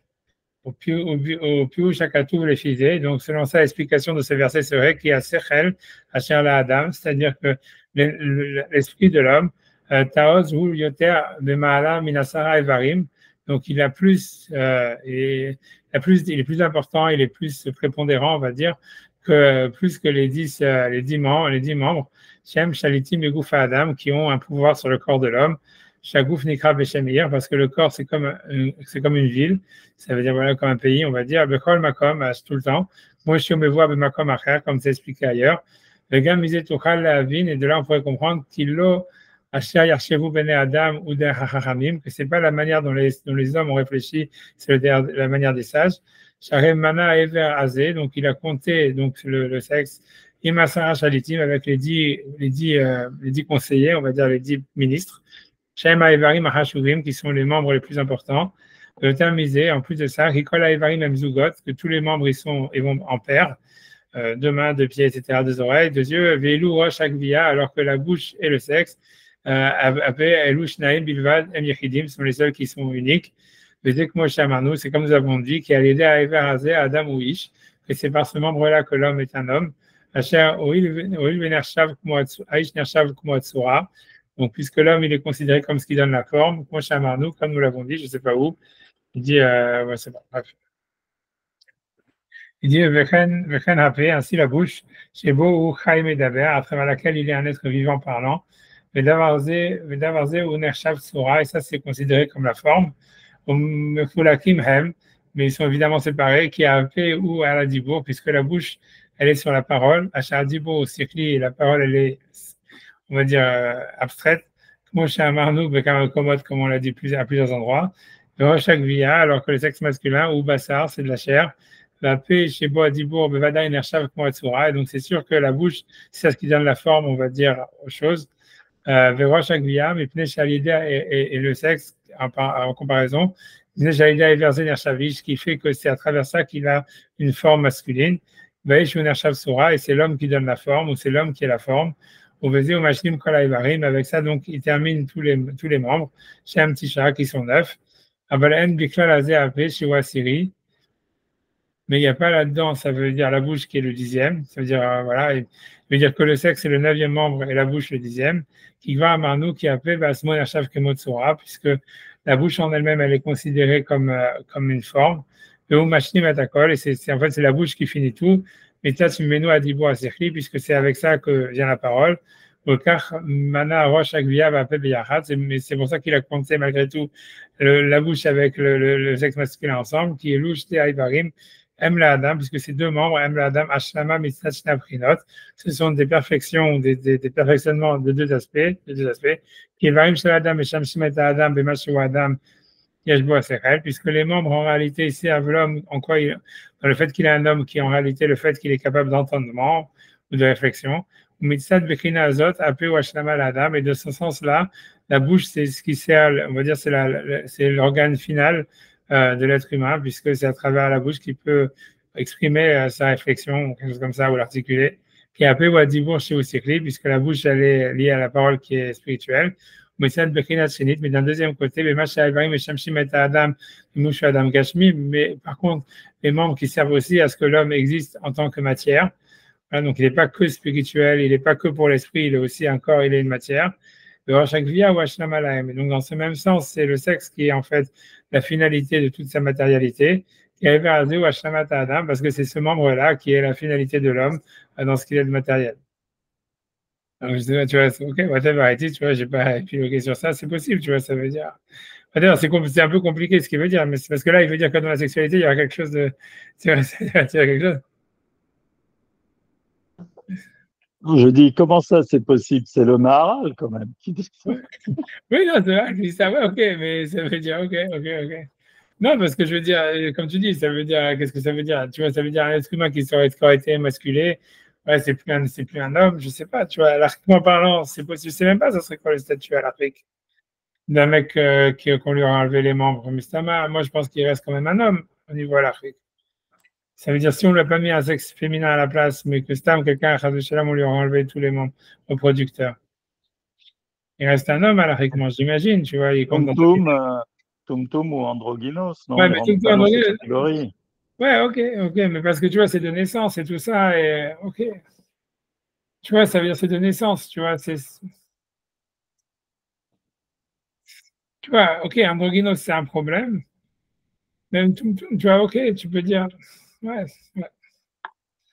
Ouais, non, t'as raison, mais je sais pas, ça serait quoi la halakha d'un type qui aurait été complètement émasculé, mais on peut le compter dans un minyan, j'imagine, je sais pas, tu vois, il faudrait regarder, mais c'est pour ça, tu vois, c'est pour ça que quand on lui dit oui, en fait, ouais, ça veut dire, tu vois, le sexe, c'est ça, ce qui perfectionne tout le corps humain et tout ça, etc., machin, blablabla. J'entends ça, tu vois, c'est lacanien, quoi, c'est freudien, c'est tout ce que tu veux, tu vois, c'est-à-dire que tout est sexuel dans le corps et tout ça. Et ok, ça veut dire, j'entends. Mais tu vois, à part ça, le fait que lui, ça veut dire le deuxième point qui est le plus chidouche dans ce qu'il dit, c'est que, tu vois, c'est qu'il fait une distinction entre le corps et le sechel, tu vois. C'est comme s'il disait, ouais, dans le corps, il y a deux choses, il y a le sechel, et le sechel, en fait, c'est vrai, sa finalité, elle est par la bouche, etc. Et il y a la matière, il y a le corps, et le corps, sa finalité, elle est dans le sexe, tu vois, voilà. Tu vois, c'est étrange, tu vois. Je sais pas. Tu vois, je sais pas. Ça va dans les deux cas, ouais. Ce que ça voudrait dire, c'est que dans les deux cas, la finalité de l'homme, elle est à l'extérieur. Tu vois, c'est-à-dire que, tu vois, c'est l'homme, en fait, il peut penser, mais c'est pas la pensée qui est importante, c'est le fait de la verbaliser, de la communiquer, etc. Et dans le sexe, ça serait la même chose. Ça veut dire le type, il peut avoir un système cardiovasculaire fonctionnant, un système, tu vois, respiratoire fonctionnant, un système digestif fonctionnant. S'il n'est pas capable de se reproduire, alors voilà, ça veut dire, d'une certaine manière, il est plus vraiment, ça veut dire, voilà. Iria, Verivia, c'est quand même le premier commandement, c'est pratiquement, on va dire, c'est l'essentiel de l'homme, tu vas dire ça comme ça. Ouais, mais je sais le premier commandement, première fois que Dieu il va parler, qu'est-ce qu'il va raconter, qu'est-ce qu'il va, je veux dire, tu vois, c'est… Mais ce que je veux dire, tu vois, c'est possible qu'avant la période de rivière, il y a quand même l'homme déjà en lui-même, tu vois ce que je veux dire. Je sais pas, tu vois, ça veut dire. Tu as l'impression qu'il n'existe pas matériellement, c'est ça l'histoire, si tu veux. Si tu veux rentrer dans le voilà, c'est pour ça que dans la matérialité, quelque part, si tu veux exister, alors ouais. il faut te pas, reproduire. Parce que tu comprends, au niveau philosophique, tu vois, c'est un truc qui se mord à la queue, tu vois, ça veut dire, parce que tu vas dire, voilà, le but d'un homme, c'est quoi? C'est de se reproduire, et le type qui a été reproduit, c'est son but aussi, c'est de se reproduire. Tu vois, c'est un truc, tu vois, qui est, comment tu peux dire ça, tu vois, ça veut dire, tu es obligé de dire qu'à un moment, dans les mots, c'est quoi dans les mots? Dans les mots, produit, dans le mot hébreu, c'est quoi les mots multipliez-vous et périvez. Fructifier. Alors, mais ça ne veut pas dire forcément le physique, c'est pas forcément le nombre. On peut tout faire fructifier. On peut faire fructifier le spirituel, on peut faire multiplier toutes les hidushim, on peut faire plein de choses. Pourquoi s'arrêter au matériel et à la progéniture, bon sang? Élevons-nous, puisque le sujet c'est d'élever le matériel, de monter au spirituel. Alors commençons. Ah, je sais, mais lui, il dit, tu vois, c'est ce que lui veut dire. Lui, il dit pas ça, justement. Tu vois, le non, ça, c'est chrétien. Ce que tu dis, Sylvain, c'est très chrétien, ça. Mais justement, j'avoue. J'ai été découvert. Oui. J'ai été découvert. Oh, mais, enfin, bon, je sais pas, hein, mais j'ai l'impression que c'est une tentation très forte, quoi. Mais effectivement, non, le territoire de la matérialité, c'est quand même ce qu'on explore dans le judaïsme, quoi. Ouais, bien sûr. Effectivement, on a une gêne avec ça. C'est vrai qu'on ne l'exploite pas d'une façon objective. Ça, c'est sûr qu'il y a un trouble direct là-dessus, quelque chose qui nous empêche, si tu veux, nous empêche de l'aborder d'une façon objective dont on peut aborder les autres aspects de la matérialité, si tu veux. Parce que c'est justement, ça constitue l'essentiel. Ça constitue l'essentiel. Il ne faut pas négliger la matérialité, c'est évident. Il faut la transcender, c'est évident. Parce que sans matérialité, on n'est rien. Hein. On n'existe plus sans matérialité. Oui, mais c'est-à-dire que, tu vois, mais et tu vois, l'idée générale, tu vois, de la Torah, c'est plus que ça. C'est-à-dire que, tu vois, en fait, le spirituel, il est dans le matériel, si tu veux. L'idée générale, c'est qu'en fait, c'est que le désir, ça veut dire spirituel, où tu vois la volonté de transcendance, c'est une volonté, comme j'ai dit 10 000 fois, c'est l'histoire de Caïn et Hevel et tout ça. C'est pas Dieu qui veut qu'on fasse un sacrifice, c'est notre corps qui veut qu'on fasse un sacrifice. Et tu vois, et c'est pour ça qu'il y a des guerres de religion. C'est pour ça, sinon il n'y aurait pas de guerre. Si c'était quelque chose de spirituel, ça veut dire qu'il viendrait de l'esprit, on dit voilà, on est tous créés par un seul Dieu. Ça veut dire on va servir un seul Dieu. Aucune raison que la religion entraîne la violence. Alors que depuis l'origine, la Torah elle te dit que le premier acte religieux, il entraînait un crime. Tu vois, ça veut dire c'était bulletin. Et ça a continué, tu vois, dans toute la jeunesse. Donc, ça veut dire, tu vois, donc, ça te montre bien que c'est un désir c'est matériel, tu vois, qui vient de la chair, quoi, c'est pas quelque chose qui, donc si tu veux, le retour vers la spiritualité, que c'est les cultes idolâtres, tout ça, c'est parce que le désir de spiritualité, il émane de la chair, de la matière elle-même. Mais c'est pour ça, tu vois, donc c'est grosso modo, tout ça, ok, ça c'est clair, tu vois, ça veut dire encore une fois, donc il y a une sorte, comme on a vu, c'est ça l'idée du masculin et féminin, ça veut dire il y a une communication entre entre ce qui est matériel et spirituel et la révélation du spirituel dans le matériel, etc. Mais quand même, pour moi, ce que je veux dire, c'est quand même étrange, tu vois, de dire que oui, tu comprends, c'est-à-dire au niveau philosophique, c'est presque absurde de dire que oui, en fait, le but de l'homme, c'est quoi? C'est de procréer. Pourquoi? Pour qu'il y ait un autre homme, tu vois. Et cet homme lui-même, pourquoi il est créé? Pour procréer, pour qu'il y ait un autre homme, tu vois. C'est une fuite en avant quand tu n'es pas capable de donner une explication. Tu vois, ça veut dire. Pas d'explication.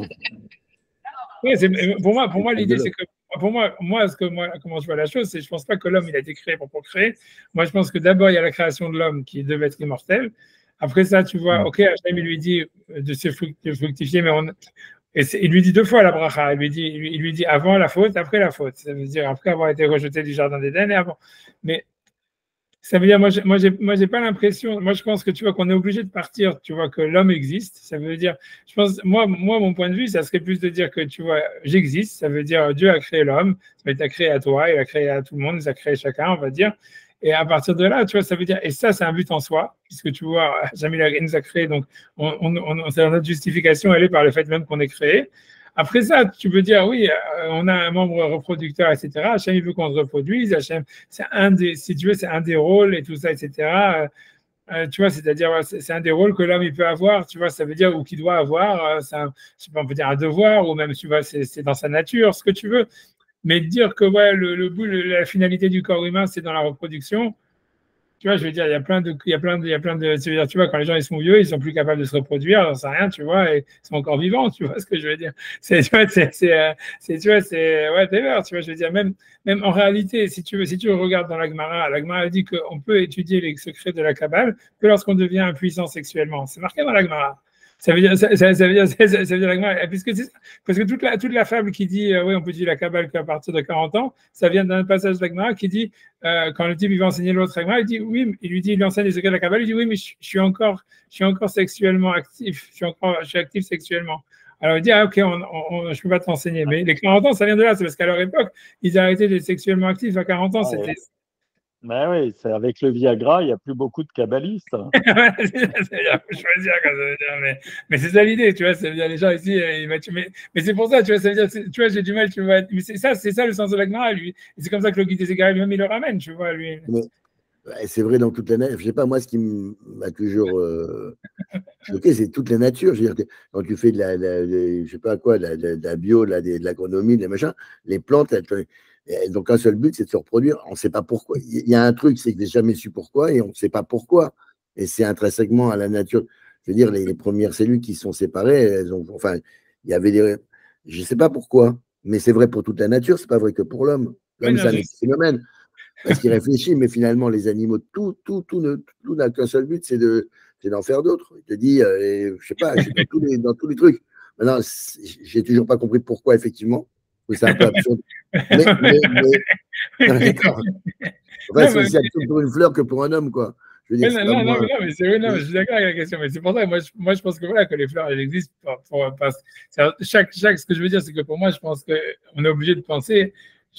Moi, je pense que ce serait absurde de penser que si tu veux que voilà que chaque chose elle existe pour l'étape d'après, et que l'étape d'après pour l'étape d'après, ça revient à, tu vois, à l'absurdité. Tu dis justement que tu participes au processus de création, tu fais un acte toi-même de création, c'est l'acte par excellence où on est associé au créateur, si tu veux. C'est ce que déjà une autre idée. Tu vas mettre, voilà, bon, tu vois, tu as une existence et tu la, je veux dire, tu la, voilà, l'image de Dieu, une partie de l'histoire de être à l'image de Dieu, c'est que tu es dans des fonctions créatrices, justement.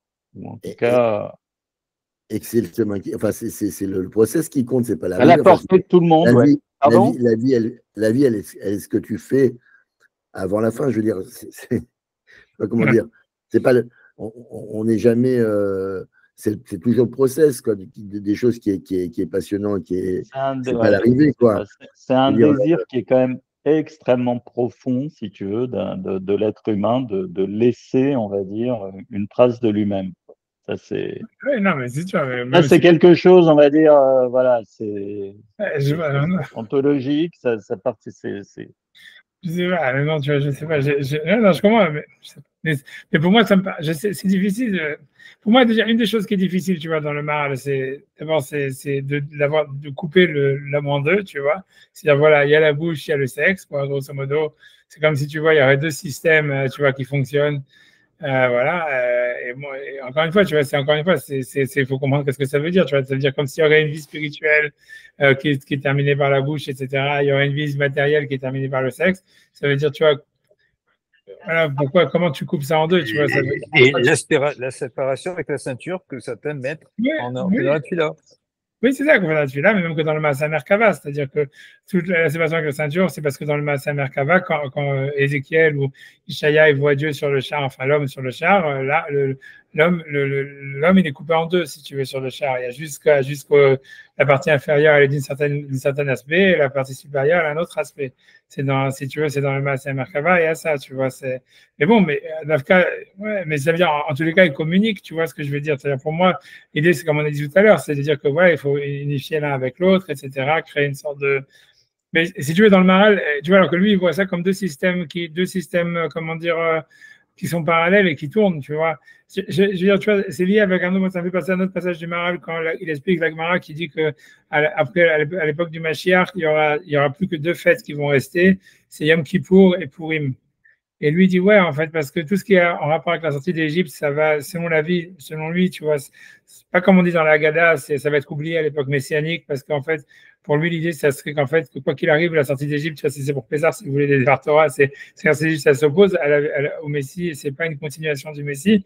Ce qui est un grand fidouche, c'est que tu vois, quelque chose vraiment à réfléchir, tu vois, tu vois même que dans la Haggadah, on te dit que tu te souviendras du jour de ta vie, tous les jours, il y en a qui disent l'époque messianique, mais quoi qu'il arrive, que ce soit oublié à l'époque messianique ou que s'en souvienne, c'est en tous les cas quelque chose qui importe à votre Messie. Donc c'est pour ça que lui dit que, quand la Gemara dit que toutes les fêtes seront oubliées, c'est toutes les fêtes qui en fait ont un rapport avec la sortie d'Égypte. Il y a ça que Purim et Yom Kippour, tu vois, c'est une Gemara, tu vois. Et pour lui, l'idée, lui dit Purim, c'est par rapport au corps, et Yom Kippour, c'est par rapport à la Neshama. Lui dit les deux, en fait, ils sont exactement comme il fait exactement ici le même système dont il parle ici avec, tu vois, la bouche et le sexe. Il dit oui, en fait, dans les fêtes, il y a Yom Kippour, c'est lié avec le Sechel et c'est tout ce qui est spirituel. Et ça, c'est universel et ça reste après la venue du Mashiach.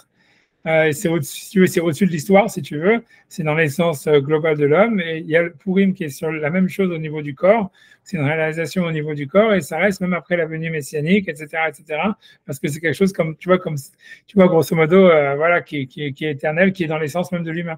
Mais pour moi, tu vois, ce dualisme, il est bizarre. Tu vois, c'est bizarre. C'est vrai que tu peux poser la question même, comment est-ce qu'on peut avoir une fête comme Purim et une fête comme Yom Kippour où on a l'impression, tu vois, comme si on faisait au lieu de chercher l'unité entre le corps et l'âme, ce qu'on fait tous les jours de l'année, etc. On crée une fête où tout ce que tu dois faire, c'est de bourrer la gueule et tout ça, jusqu'à ce que tu dégueules et tout ça. Et une autre fête où, d'Afka, tu restes après toute la journée en faisant le jeûne. C'est bizarre, tu vois. Ça veut dire, j'admets tu vois, ce dualisme, ce truc, tu vois, je comprends qu'on le retrouve dans la Torah, mais ça me paraît étrange, tu vois, c'est tout, ça me paraît étrange, c'est pour ça, tu vois. Après ça, le deuxième point étrange, comme je dis, c'est la centralité du sexe sur le corps humain. Je comprends, c'est psychanalytique, mais est-ce que c'est vrai, tu vois, ça veut dire, est-ce que tout est sexuel, tu vois, je sais pas, tu vois, c'est un point de vue, peut-être, je sais pas. Tu vois, je pense que... Oui. Je sais pas, parce qu'on a plus l'impression que le corps humain, parce que on a l'impression que la procréation, c'est quelque chose, en fait, qui est plus, tu vois, qui est plus dans l'instinct de survie. Moi, j'aurais pris que l'instinct de survie, il est premier par rapport à la procréation, et que la procréation, c'est qu'une modalité de l'instinct de survie. C'est-à-dire, tu vois, une espèce, elle veut survivre, tu vois, les juifs veulent survivre, comment tu veux survivre, tout le monde veut te tuer, tu fais des gosses, tu vois, ça veut dire, tu vois, tu vois, les Arabes, ils ont bien compris, mais tu vois, c'est la sortie d'Égypte et tout ça, tu vois ce que je veux dire, c'est tu veux survivre. En fait, tu vois, la procréation, ça fait partie de l'instinct de survie, tu vois, ça veut dire, même la Gemara, elle dit sur les meufs, pourquoi les meufs, elles veulent des enfants, c'est parce qu'elles veulent que quand elles sont vieilles, il y a quelqu'un qui vient les aider. Tu vois, c'est la Gemara, elle dit ça. Tu vois, ça veut dire, en fait, c'est lié à l'instinct de survie, tout ça. Plus que l'instinct de dire que la procréation, c'est la finalité et tout ça. On a plus.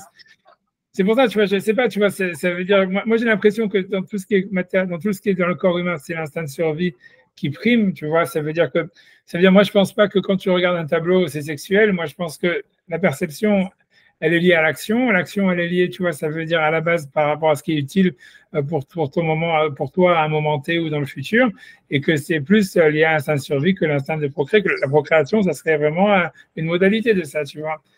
Je ne sais pas, tu vois, d'où est-ce qu'il sort ce truc, tu vois, c'est ce qu'il dit, tu vois, c'est très freudien, c'est très lacanien de dire tout ce qui est de l'ordre du corps humain, ça veut dire de la perception de l'homme de son corps, c'est sexuel. Tu vois, je comprends il le dit, tu vois, il le dit, et on voit que le Maharal, il a ça, et c'est dans le christianisme, c'est à mort comme ça, tu vois. Mais je ne sais pas d'où ça sort, tu vois, ça veut dire, je sais dire, moi, je ne sais pas, je me permets d'en douter, je veux dire, d'où tu sors une connerie comme ça, tu vois. Tu vois, ça veut dire, ouais, tu vois, je veux dire, un truc comme ça, peut-être ça peut apporter quelque chose, je ne sais pas, mais tout est dualité, tout est en deux, tout est en double. Et peut-être que la vraie construction, c'est la construction de Olam Haba, de ce qu'on va être à Olam Haba. On est un et toutes les constructions, c'est bien pour la multiplication, la fructification, pour le Olam Haba. On n'est pas obligé de faire une fructification bêtement matérielle, pas bêtement, mais uniquement matérielle. C'est double, il faut faire deux, c'est toujours deux, tout double. On n'est pas des dieux pour être seul et unique, on est double. J'ai l'impression que la question, elle revient à l'œuf et la poule, c'est-à-dire que est-ce que je survis pour procréer ou est-ce que je procrée pour survivre? Les deux. C'est pas évident qu'il y a rien qui. C'est ça. Et moi, je pense que c'est beaucoup plus logique de penser qu'on procrée pour survivre que le contraire, tu vois. C'est beaucoup plus logique. Ça veut dire que tu survis pour procréer, c'est complètement absurde d'une certaine manière. Tu vois, oui, mais alors regardons les papillons. C'est ça. Sauf que la nature est absurde. Donc, les fleurs, je suis d'accord, mais la nature est complètement absurde. Alors, à quel point on est naturel ou pas naturel? Est-ce que notre instinct, il est plus fort que notre réflexion? Si tu veux, l'idée c'est ça, c'est vrai qu'en fait, peut-être c'est ça la différence entre Amalek et Israël, quoi. Parce que tu vois, ça veut dire dans le darwinisme, tu vois, ça veut dire l'idée c'est que lui, il a mis l'instinct de survie comme premier, tu vois. Et donc, c'est pour ça que lui dit, ouais, les espèces, elles évoluent, pour survivre, soit elles s'adaptent, soit elles évoluent, etc., etc. Et donc, ça serait, en fait, tu vois, une manière, en fait, donc tu crées du mélange, mais tu crées un mélange qui est basé sur la survie, tu vois, et ça expliquerait, tu vois, les guerres d'Amérique. Alors que si tu dis non, en fait, on vit pour procréer, en fait, c'est là où ça change, la donne, elle change complètement du rapport au mélange, etc., puisque c'est dans l'acte créateur lui-même qu'il y a qui a le sens, etc. Et, donc, le rôle de la femme, il change. La manière, tu vois, ça veut dire le rapport, tu vois, comment si tu veux, que la relation qu'on a avec la matière, tu vois, voilà, ça veut dire la relation qu'on a avec la matière aussi change. Ça veut dire, on est là pour féconder la terre, tu vois, même spirituellement, on est là pour féconder la matière. On n'est pas là simplement pour survivre à l'intérieur de la matière. Peut-être que ce serait ça, en fait, l'idée. Peut-être qu'en fait, c'est Bémet, ce serait ça l'idée d'achoppement entre Amalek et Israël, quoi. Tu vois, ça veut dire, est-ce que ça veut dire, au fond, est-ce que nous, c'est comme la pensée d'Israël, c'est-à-dire, on vit pour procréer, on procrée pas pour vivre, quoi. Et donc, en fait, comme tu dis, parce que dans l'idée, ça serait, voilà, dans l'acte créateur, on a une relation avec l'éternel, on a une relation avec, tu vois, avec voilà, le spirituel et tout ça serait lié vraiment avec la sexualité masculine et tout ça.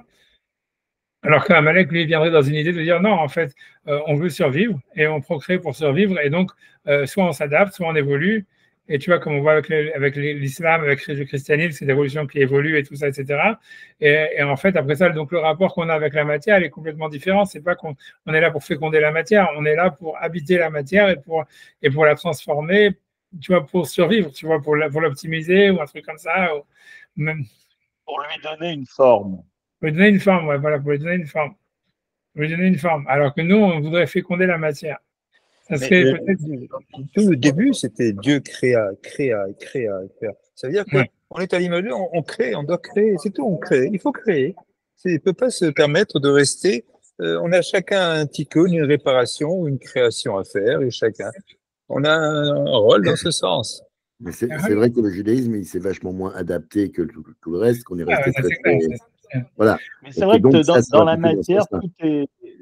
Pour reprendre ce que dit Thierry, c'est vrai que dans la matière, on a le sentiment que voilà, c'est tout le temps. En fait, c'est quelque chose qui est un entre-deux, un entre-temps, si tu veux. La matière, c'est quelque chose, si tu veux, qui est un. Voilà, ça n'a pas de sens réellement. C'est juste un instrument qui est là pour s'auto-alimenter d'une certaine façon avec des comment on appelle ça, des vices infinis un peu, tu vois, des trucs qui n'ont ni que des vices sans fin, voilà, des vices sans fin, exactement. La façon dont tu vas pouvoir il y a tellement lui donner un sens, t'en servir, etc. Mais c'est un entre-deux, quoi. Ça n'a pas de finalité, si tu veux. En soi, ça n'a aucune signification. Bien sûr. C'est sûr. Je suis d'accord que ça. Comme les débats, on peut, mais c'est vrai que c'est un peu bon parce que d'un côté, en observant la nature, on trouve du sens, mais en même temps, c'est comme si on te ramenait à chaque fois les mêmes problématiques, les mêmes questions, te mettait et tu dans un mouvement perpétuel comme ça. Mais il y a le nombre d'espèces qui se reproduit en détruisant le mâle ou la femelle, ou l'un des deux partenaires meurt systématiquement, ça me fout, moi, ça me tue. Il sait qu'il va mourir, mais il faut qu'il. Mais c'est une opération suicide pour procréer. Et il y en a, et ça, c'est plein de fois, quoi. Je veux dire, moi, ça m'a toujours complètement abasourdi. Maintenant, ils sont en train de castrer je sais pas quoi, parce qu'il y a des espèces qui sont en voie de comment dire, j'ai oublié, en voie de disparition. Et c'est justement parce qu'en fait, il y a plus que ça. Parce qu'il y a des espèces que le mâle, il se suicide après avoir procréé. Donc, en fait, tu vois, et à cause de ça, ça fait que tu vois que si tu veux que l'espèce est en disparition, donc ils travaillent pour empêcher les procréer, et que c'est paradoxalement comme ça que l'espèce, elle peut survivre, quoi. C'est des trucs super bizarres. Mais c'est comme tu dis, il y a un côté hyper suicidaire dans la insémination artificielle des animaux. Oui, j'en sais rien, tu vois, mais c'est super. Non, c'est sûr qu'il y a un côté suicidaire dans la procréation, c'est sûr. C'est-à-dire que tu vois, je ne sais pas si on l'a vu, je pense qu'on a fait dans le passé ou dans le cours sur le Rambam. Le Rambam, il disait, ne donne pas le verset de l'Ecclésiaste, il dit, ne donne pas ton énergie aux femmes, et donc que le Rambam est bien testé. Que les cigarettes. Plus sa vie elle est raccourcie, etc., etc. Tu vois que c'est son énergie vitale, donc ça serait difficile à chaque fois. L'acte sexuel, c'est suicidaire chez l'homme. Ouais, d'une manière générale, tu vois, donc c'est clair, je veux dire, whatever. Ok. Tu vois, c'est comme tu dis, ça veut dire, ouais, c'est bien, en fait, l'homme, ouais, tu vois, c'est que l'homme, il aurait une tendance, voilà, la survie, ça serait pas vraiment le principal, ça serait le suicide, tu vois. C'est possible, peut-être. Ouais. Ça veut dire qu'au fond, je sais pas, tu vois, non, c'est possible. C'est possible que les Juifs, c'est un suicide. C'est possible, tu vois. C'est vrai. Parce que c'est sûrement vrai, tu vois, au fond. Tu vois. Ça veut dire, tu vois, on voit ce qui se passe. Ça veut dire, c'est ça. Et tu vois, paradoxalement, c'est le mec qui va se suicider qui va survivre, tu vois. C'est bizarre, tu vois. Parce que, comme tu dis, la volonté de procréer, en fait, c'est une volonté suicidaire, mais que finalement, cette volonté suicidaire, elle va toujours prédominer sur celui, en fait, qui veut tuer pour survivre, tu vois.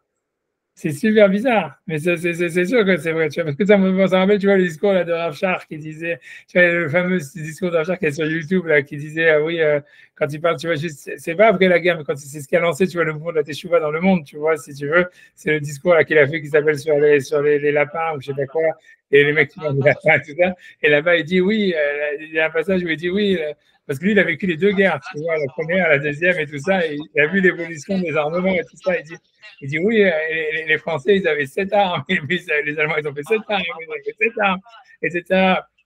Et lui, il dit dans le discours, il dit, mais les Juifs, eux, ils ont une arme plus que tout ça. Il dit maintenant, les Américains ont fait des nouvelles armes et tout ça. Il dit, c'est quoi? C'est quoi l'arme qu'un Juif, il a, tu vois, ce qui est plus fort que tout ça? C'est que tu prends un Juif, ok, lui, tout ce qu'il va faire, il va prendre ses enfants, il va les amener à la synagogue. Et ça veut dire, ok, tu vas le tuer. Les enfants, ils vont continuer à la synagogue, ils vont se marier, mais les enfants, ils vont continuer à la synagogue.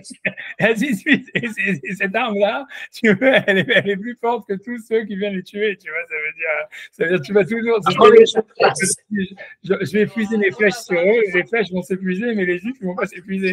Tu vois, mais ça veut dire, en fait, tu vois, ça veut dire, voilà, quoi, ça veut dire, c'est suicidaire complètement des juifs et tout ça, mais en fait, paradoxalement, c'est sûr de la vie, c'est ça ce qui gagne, quoi, c'est ça l'arme victorieuse, tu vois, qui est condamné à la victoire, aussi bizarre que ça soit, quoi. Tu vois, c'est très intéressant. Dans son discours, il disait, c'est très rigolo comment est-ce qu'il le dit. Tu vois, mais ouais, Enami, tu vois, je veux dire, ouais, c'est quand même un truc comme ça. Peut-être c'est un truc comme ça, peut-être c'est vrai. Et que Amalek, lui, il est contre ça, tu vois, et que lui, en fait, lui, il veut, c'est la loi du plus fort, c'est l'instinct de survie, c'est tout ça, tu vois, c'est la vie qui doit gagner, quoi. Tu vois, ça expliquerait pourquoi est-ce qu'on dit, tu vois, le premier peuple, c'est Amalek, tu vois, parce que marqué Réchit, Goïm Amalek, ça veut dire, en fait, c'est l'instinct de survie, les premiers, quoi. Et c'est vrai que... Ouais, ça veut dire que... Ça veut dire que le Réchit, tu vois, c'est parce qu'on dit Réchit, c'est Bishvil Israël, chez Nekao Réchit, c'est à cause d'Israël qui sont appelés Réchit. Et mais d'un autre côté, on dit Réchit, Goïm Amalek, le premier peuple, c'est Amalek. Tu vois, c'est assez dans un passouk dans Bilam, quand il dit Reshit Goyim Amalek, Baharito Adeovet. Rashi, comme il ne sait pas comment s'en sortir, il dit Reshit Goyim Amalek, c'est le premier peuple qui a attaqué Israël. Mais n'empêche que tu vois, le sens littéral, c'est que le premier peuple, c'est Amalek. Et tu vois, mais tu vois, mais je pense, tu vois, c'est ça, c'est que Israël, c'est le côté suicidaire. Tu vois, et que en fait, ça veut dire et que la finalité, en fait, c'est comme dit, c'est le suicide qui est en fait le véritable début, quoi. En fait, ce serait une hybridation, je veux dire, Amalek, c'est quand même le produit d'une sélection naturelle et d'une hybridation. Donc, c'est vraiment si tu veux, on peut supposer le fait que d'aller chercher le mélange comme ça, c'est d'aller chercher, on va dire, les gènes, on va dire, les plus efficaces, quoi. Quand elle s'est baladée, Timna, comme ça, pour aller faire son marché, comme ça, elle voulait absolument rentrer ce gène aussi là-dedans, quoi. Oui, mais je pense que le début d'Amalek, c'est vraiment, c'est un truc comme ça, quoi. C'est pas, on a l'impression, on peut avoir, je comprenais pas, parce que tu as quand même une espèce de désir de pureté de la race, etc. Mais en même temps, on voit que c'est une origine bâtarde. Mais tu peux dire que c'est de la sélection naturelle aussi. Ouais, c'est l'origine. Tu vois, parce qu'avant Timna, tu vois, c'est Ève qui a des relations avec le serpent. Tu vois, ça veut dire, tu vois, c'est le véritable début d'Amalek. C'est le serpent a été créé avant l'homme. Ouais. En fait, tu vois, ça veut dire que quand Ève a des relations avec le serpent, en réalité, tu vois, en donnant naissance à Caïn, tu vois, qui est le premier-né, en fait, c'est le premier des peuples, c'est l'enfant du serpent, tu vois, c'est Caïn. Et si tu veux, c'est l'origine, et comme tu dis, en fait, l'idée, c'est que, voilà, c'est que peut-être est-ce que Ève, elle cherchait à travers la relation avec le serpent une hybridation pour survivre, ou quelque chose comme ça, ou une évolution, tu vois, ça veut dire évoluer, c'est prendre la place de Dieu, tu vois, dans le sens où je fais évoluer la matière par une hybridation, tu vois, mais c'est en même temps, c'est quelque chose que Dieu lui-même, il aurait mis dans la matière qui veut survivre et qui veut évoluer pour survivre, donc ça serait une origine, tu vois, ça serait le réchit. Mais ça serait en même temps, tu vois, tu vois, c'est tout. Mais ça serait la finalité, la véritable. En fait, ce que ça voudrait dire, c'est que dans le judaïsme, on dit non, la véritable origine, c'est le suicide, tu vois. En fait, c'est l'homme qui se suicide devant Dieu. Déjà, tu vois, accepter Dieu, c'est un suicide, tu vois. Et ça veut dire, tu vois, et c'est ça l'idée. Et à la fin, et c'est le suicide qui va, tu vois, en fait, ça serait ça. Il y aura un renversement, en fait, tu vois, c'est pour ça qu'il est inavouable. C'est pour ça, en fait, qu'on veut jamais le marquer. Tu vois que, en fait, tu vois, c'est le triomphe de la mort sur la vie, en fait, qui est le judaïsme. Puisque tu vois, cette mort, en fait, c'est la procréation, tu vois. Tu vois, c'est la création. Tu vois, c'est comme si Dieu, en créant le monde, il s'est suicidé lui-même, et que finalement, tu vois, cet acte, tu vois, c'est ce que ça veut dire. Comme Dieu est parfait, en créant le monde, il a fait de la merde, tu vois, donc il s'est suicidé, si tu veux, et que tu vois, et qu'en fait, ça continue comme ça, quoi. Ça veut dire, mais que c'est ça, en fait, la finalité du monde, quoi. Tu vois, comme on part du parfait, on peut faire que de la merde, quoi, grosso modo, et donc, en fait, c'est le suicide, en fait, c'est la mort, en fait, tu vois, qui est la finalité du monde. C'est ça l'idée, tu vois. Donc, il faudrait changer. C'est plus un acte de naissance, c'est un acte de suicide. Un acte de suicide, tu vois, que c'est ce que je te dis, tu vois, ça sert à rien, mais je pense je me suis suicidé le tel jour, telle date, et je fais mon anniversaire chaque année, jusqu'à 120 ans, jusqu'à ce que mon suicide disparaît, et je commence à créer, et je me crée par mon suicide. La seule chose qui est certaine quand tu nais, hein. Oui, non, c'est sûr. Non, mais si on est créé par Hachem, c'est sûr que tu vois que finalement, le jour de la Neshama, de la naissance, tu vois, c'est pour ça que dans le judaïsme, il n'y a pas toute cette histoire de jour de naissance, tu vois, parce que voilà, je pense que on ne considère pas ça comme un jour heureux, en fait, tu vois, ça veut dire, c'est heureux pour les parents, c'est heureux pour le clan d'Israël, mais c'est pas heureux pour toi, tu vois, ça veut dire, tu vois, c'est ça l'idée, tu vois. Ouais, ça veut dire, c'est du matata pour les autres, quoi, pas pour toi, en fait, tu vois, ça veut dire, a priori, tu vois, ça serait ça l'idée. Mais moi, je pense qu'il y a. C'est toutes les épreuves, c'est ça, c'est le début des épreuves. Il a marqué le chemin, l'autre. Ouais, je sais pas, je pense, je sais pas. Mais il a dit, la vie, c'est une épreuve. Hein. Oui, c'est ça, mais ça, voilà, donc ça serait un truc. Et plus il y a des épreuves, et plus on est content. La naissance, on est content. Pourquoi? Parce que c'est le début d'épreuve. Et on va voir ce qu'on veut. On va voir ce qu'on veut, ce qu'on vaut. Je sais, mais je pense qu'il y a beaucoup de ça. Mais je pense aussi que derrière tout ça, il y a aussi le fait, tu vois, que, à part que c'est le suicide, mais je pense qu'il y a aussi il y a un dévoilement de la shrina si tu veux, dans la résistance au suicide. Tu vois, parce que tu vois, si tu veux. C'est sûr, c'est sûr. Je sais pas si je l'ai dit cette Torah que moi, je pense que mais je pense que c'est vraiment ça, tu vois. C'est parce que dans le Perek Shira, et le Perek Shira, c'est le livre, tu vois, des chansons de tous les animaux, etc. Et en fait, dans Vaishira, il y a la chanson, il y a une des chansons qu'on dit c'est Elim Shevash Ratzim. Elim Shevash Ratzim, ça veut dire en fait, la traduction littérale des mots, pour être honnête, c'est en fait, c'est comment dire, c'est les. Les rampants. Non, non, oui, Shratzim, c'est le, comment dire, c'est les insectes. Ouais. Mais les Elim, ça veut dire, c'est comment dire, c'est les boucs, le bouc parmi les insectes. Que dit le bouc parmi les insectes? Et les commentateurs commentateurs en fait de Père Shira, je pense que le Chida, le Yarabet et tout ça, expliquent que le bouc parmi les insectes, c'est la menthe religieuse. Parce que tu vois, c'est-à-dire que tu vois, elle victimise, tu vois, ça veut dire la menthe religieuse, quand elle a des relations avec le type, elle, non seulement, tu vois, il meurt après, mais carrément, elle lui ouvre le cerveau avec ces deux trucs, ces deux mandibules, elle le bouffe pendant la relation pour avoir plus d'énergie, etc., etc. Elle lui ouvre le cerveau, etc. Et donc, dans le Père Shira, il y a marqué, quel est le chant de la menthe religieuse, tu vois, ça veut dire, tu vois, le chant de l'Im Shema Shratzim, il dit, le verset, il dit, le chant, il est comme ça, il y a un verset dans l'Ecclésiaste qui dit, dans les psaumes, qui dit, Eshtechak Gefen Poria, ça veut dire, ta femme est comme une vigne porteuse, et tes enfants, et tes enfants, ils sont comme des brindilles d'olivier, ou tu vois des branches d'olivier autour de ta table. Et tu vois, moi je dis, tu vois, ça veut dire, ça parle, tu vois, c'est une bénédiction qui parle sur le père de famille, tu vois, qui a ses enfants, qui l'écoutent et qui le respectent, et sa femme et tout ça, qui est, tu vois, qui est aussi, tu vois, que et donc moi je te dis, c'est quoi le chat de ce père Shira? C'est ça veut dire que normalement, en fait, ta femme, elle veut te tuer, tu vois, c'est une montre religieuse, etc., tes enfants aussi, etc., mais le Nes, c'est que c'est pas comme ça, c'est que tu arrives à la table de Shabbat et tout ça, tout le monde te respecte. Et à travers ça, tu vois le dévoilement de la Shekhinah, tu vois, parce que c'est un miracle, tu comprends. Mais il y a ce côté-là, tu vois, ça veut dire que, comme justement, en fait, on devrait être tué, etc., les goïs veulent nous tuer, etc., ils n'y arrivent pas, c'est le dévoilement de la Shekhinah, tu vois, c'est en soi la finalité, tu vois. Le Créateur, ce qu'il nous a créé, et en plus, il nous protège de tous ceux qui veulent nous détruire. C'est un peu comme le peuple israélien, comme le peuple juif, là, comme le Rav Roshem avait fait ce mouvement-là de la main qui se ferme, et Akadosh Baruch Hu ne veut pas que la main se ferme sur Israël. C'est ça, en fait. Je l'ai déjà dit une fois, je crois, là, mais ça m'a tellement marqué que je le redis une deuxième fois. Ce geste qu'il a fait, et Akadosh Baruch Hu ne veut pas que les nations, qui représentent les doigts, se ferment sur le peuple juif qui reste au fond de la pomme. Oui, ça a tellement. Mais c'est le dévoilement de la Shekhinah. Et c'est l'homme aussi, avec les enfants et la femme autour. C'est le dévoilement. Et à Pessah, c'est là où on boit les coupes de vin pour oublier tout ça. Et comme un Pourim, on n'arrête pas de boire. Je pense que c'est un truc comme ça. Je sais pas, je pense que c'est un truc comme ça. Évidemment, je pense que c'est un dévoilement de la Shekhinah en soi. C'est-à-dire, ce suicide qui aurait dû normalement, c'est-à-dire le succès, on peut dire, de cette philosophie du suicide, en réalité, qui finalement, tu vois, qui n'arrive jamais, quoi, grosso modo, tu vois, c'est un truc comme ça, tu vois, ça veut dire que normalement, c'est le miracle et c'est le dévoilement de la Shekhinah. Le suicide programmé. Voilà, mais je sais pas, je vais m'arrêter là. La vie est un suicide programmé. Voilà, mais je pense que ça serait ça l'idée, c'est-à-dire que pour Israël, il y a en fait une acceptation, en fait, que c'est la mort, le but, tu vois.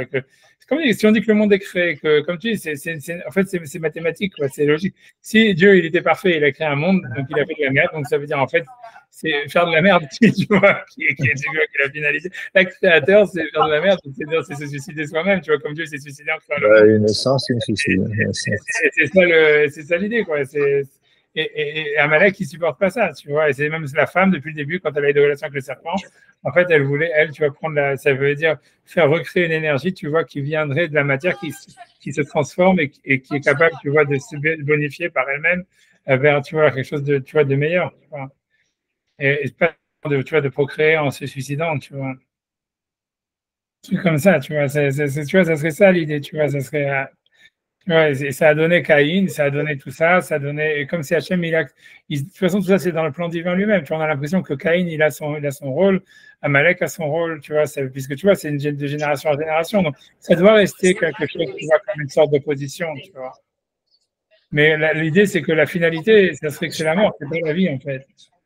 Ça veut dire, la finalité, c'est le suicide, c'est ça, c'est la procréation, c'est le fait de régénérer, de vouloir créer, même à son propre détriment, tu vois, etc.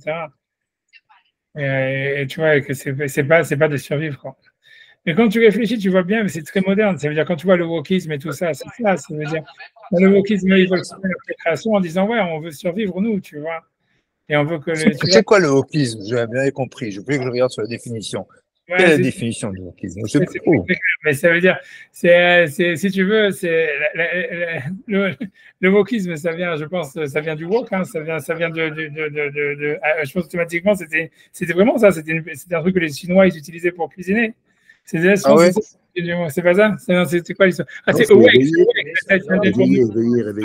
éveillé. D'accord, ok. Ça a été détourné. On a vu la lumière, on a vu la vérité. Éveillé. L'éveil. Voilà, l'éveil, je sais pas quoi. Mais c'est une post-modernité, c'est un transhumanisme, c'est aller au-delà, justement, c'est abolir toutes les limites, on va dire, vraiment. Ouais, mais je pense que c'est ça. C'est encore une recherche, oui, c'est encore une recherche de faire est-ce qu'on peut dire que, voilà, la différence, il y en a qui font de ce monde-ci une fin en soi, si tu veux, et d'autres qui attendent de se suicider, quoi. Voilà, c'est à peu près ça. Mais ça veut dire que ce suicide, il est dans la création du monde. Quoi, un truc comme ça. Tu vois, c'est plus compliqué que le faire en soi, mais c'est comme tu dis. J'en sais rien. Tu vois, c'est comme tu dis. C'est exactement. C'est comme tu dis. Je pense que c'est vraiment l'histoire de Ève qui a des relations avec le serpent. Pour moi, c'est exactement ça, le wokisme. Tu vois, c'est le début du transhumanisme, tu vois, c'était déjà en fait dans la création du monde. C'est-à-dire, tu vois, c'est la volonté de s'hybrider, comme tu dis, pour créer une nouvelle race, pour créer quelque chose qui soit meilleur, mais qui viendra pas de Dieu, qui viendra de notre action, de notre choix, de notre truc, tu vois. Et que, ouais, tu vois, c'est ça, je pense que c'est ça Caïn, mais que Hachem, il a voulu que ça existe, tu vois, on a l'impression, puisque, comme je dis, il aurait pu facilement, ça veut dire, tu vois, ça veut dire c'est Caïn qui a tué Abel, ça aurait pu être le contraire, tu vois, et tu vois, et même après ça, quand il y a le déluge, il sauve la femme de Noach qui est de Caïn, tu vois, et c'est mis en exergue dans le verset, tu vois qu'il fallait que ça continue, tu vois, ça veut dire, même, tu vois, le phénomène qu'Amalek, il va rester jusqu'à la fin des temps, tu vois, jusqu'au temps messianique, aussi éternel qu'Israël, pratiquement, si tu veux. Donc, ça veut dire que voilà, il doit y avoir un dualisme là-dedans, il y a une dialectique, tu vois, l'un ne peut pas exister sans l'autre, quoi. Comme exactement, oui. C'est un moteur. Ouais, c'est vrai. Ah ouais, j'en sais, je vais les draguer parce que je me dis, ouais, il faut que je... On a bien déliré, là. Ah, on a bien déliré, voilà. Mais bon, mais c'est le Maral qui commence à parler sur la taille des membres des auteurs de la Gemara, en plus, qui sont obèses. Non, c'est pas mal, quand même. Mais ça. Après ça, il parle carrément sur la zoophilie, après le truc sur Adam Arishon et les animaux et tout ça, donc ça s'arrête pas, tu vois. Je veux dire, tu vois, c'est ce que nous, on croyait, tu vois, ouais, les auteurs sérieux, ils sont sérieux et tout. En fait, ils sont encore plus délirants que nous, tu vois, ça veut dire...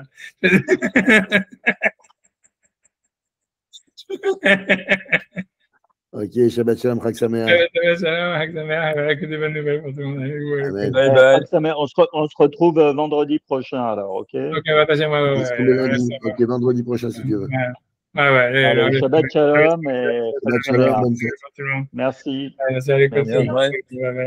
Le prochain rendez-vous, c'est quand, en fait? Je pense que c'est aujourd'hui vendredi. Ouais, mais je pense, tu vois, je pense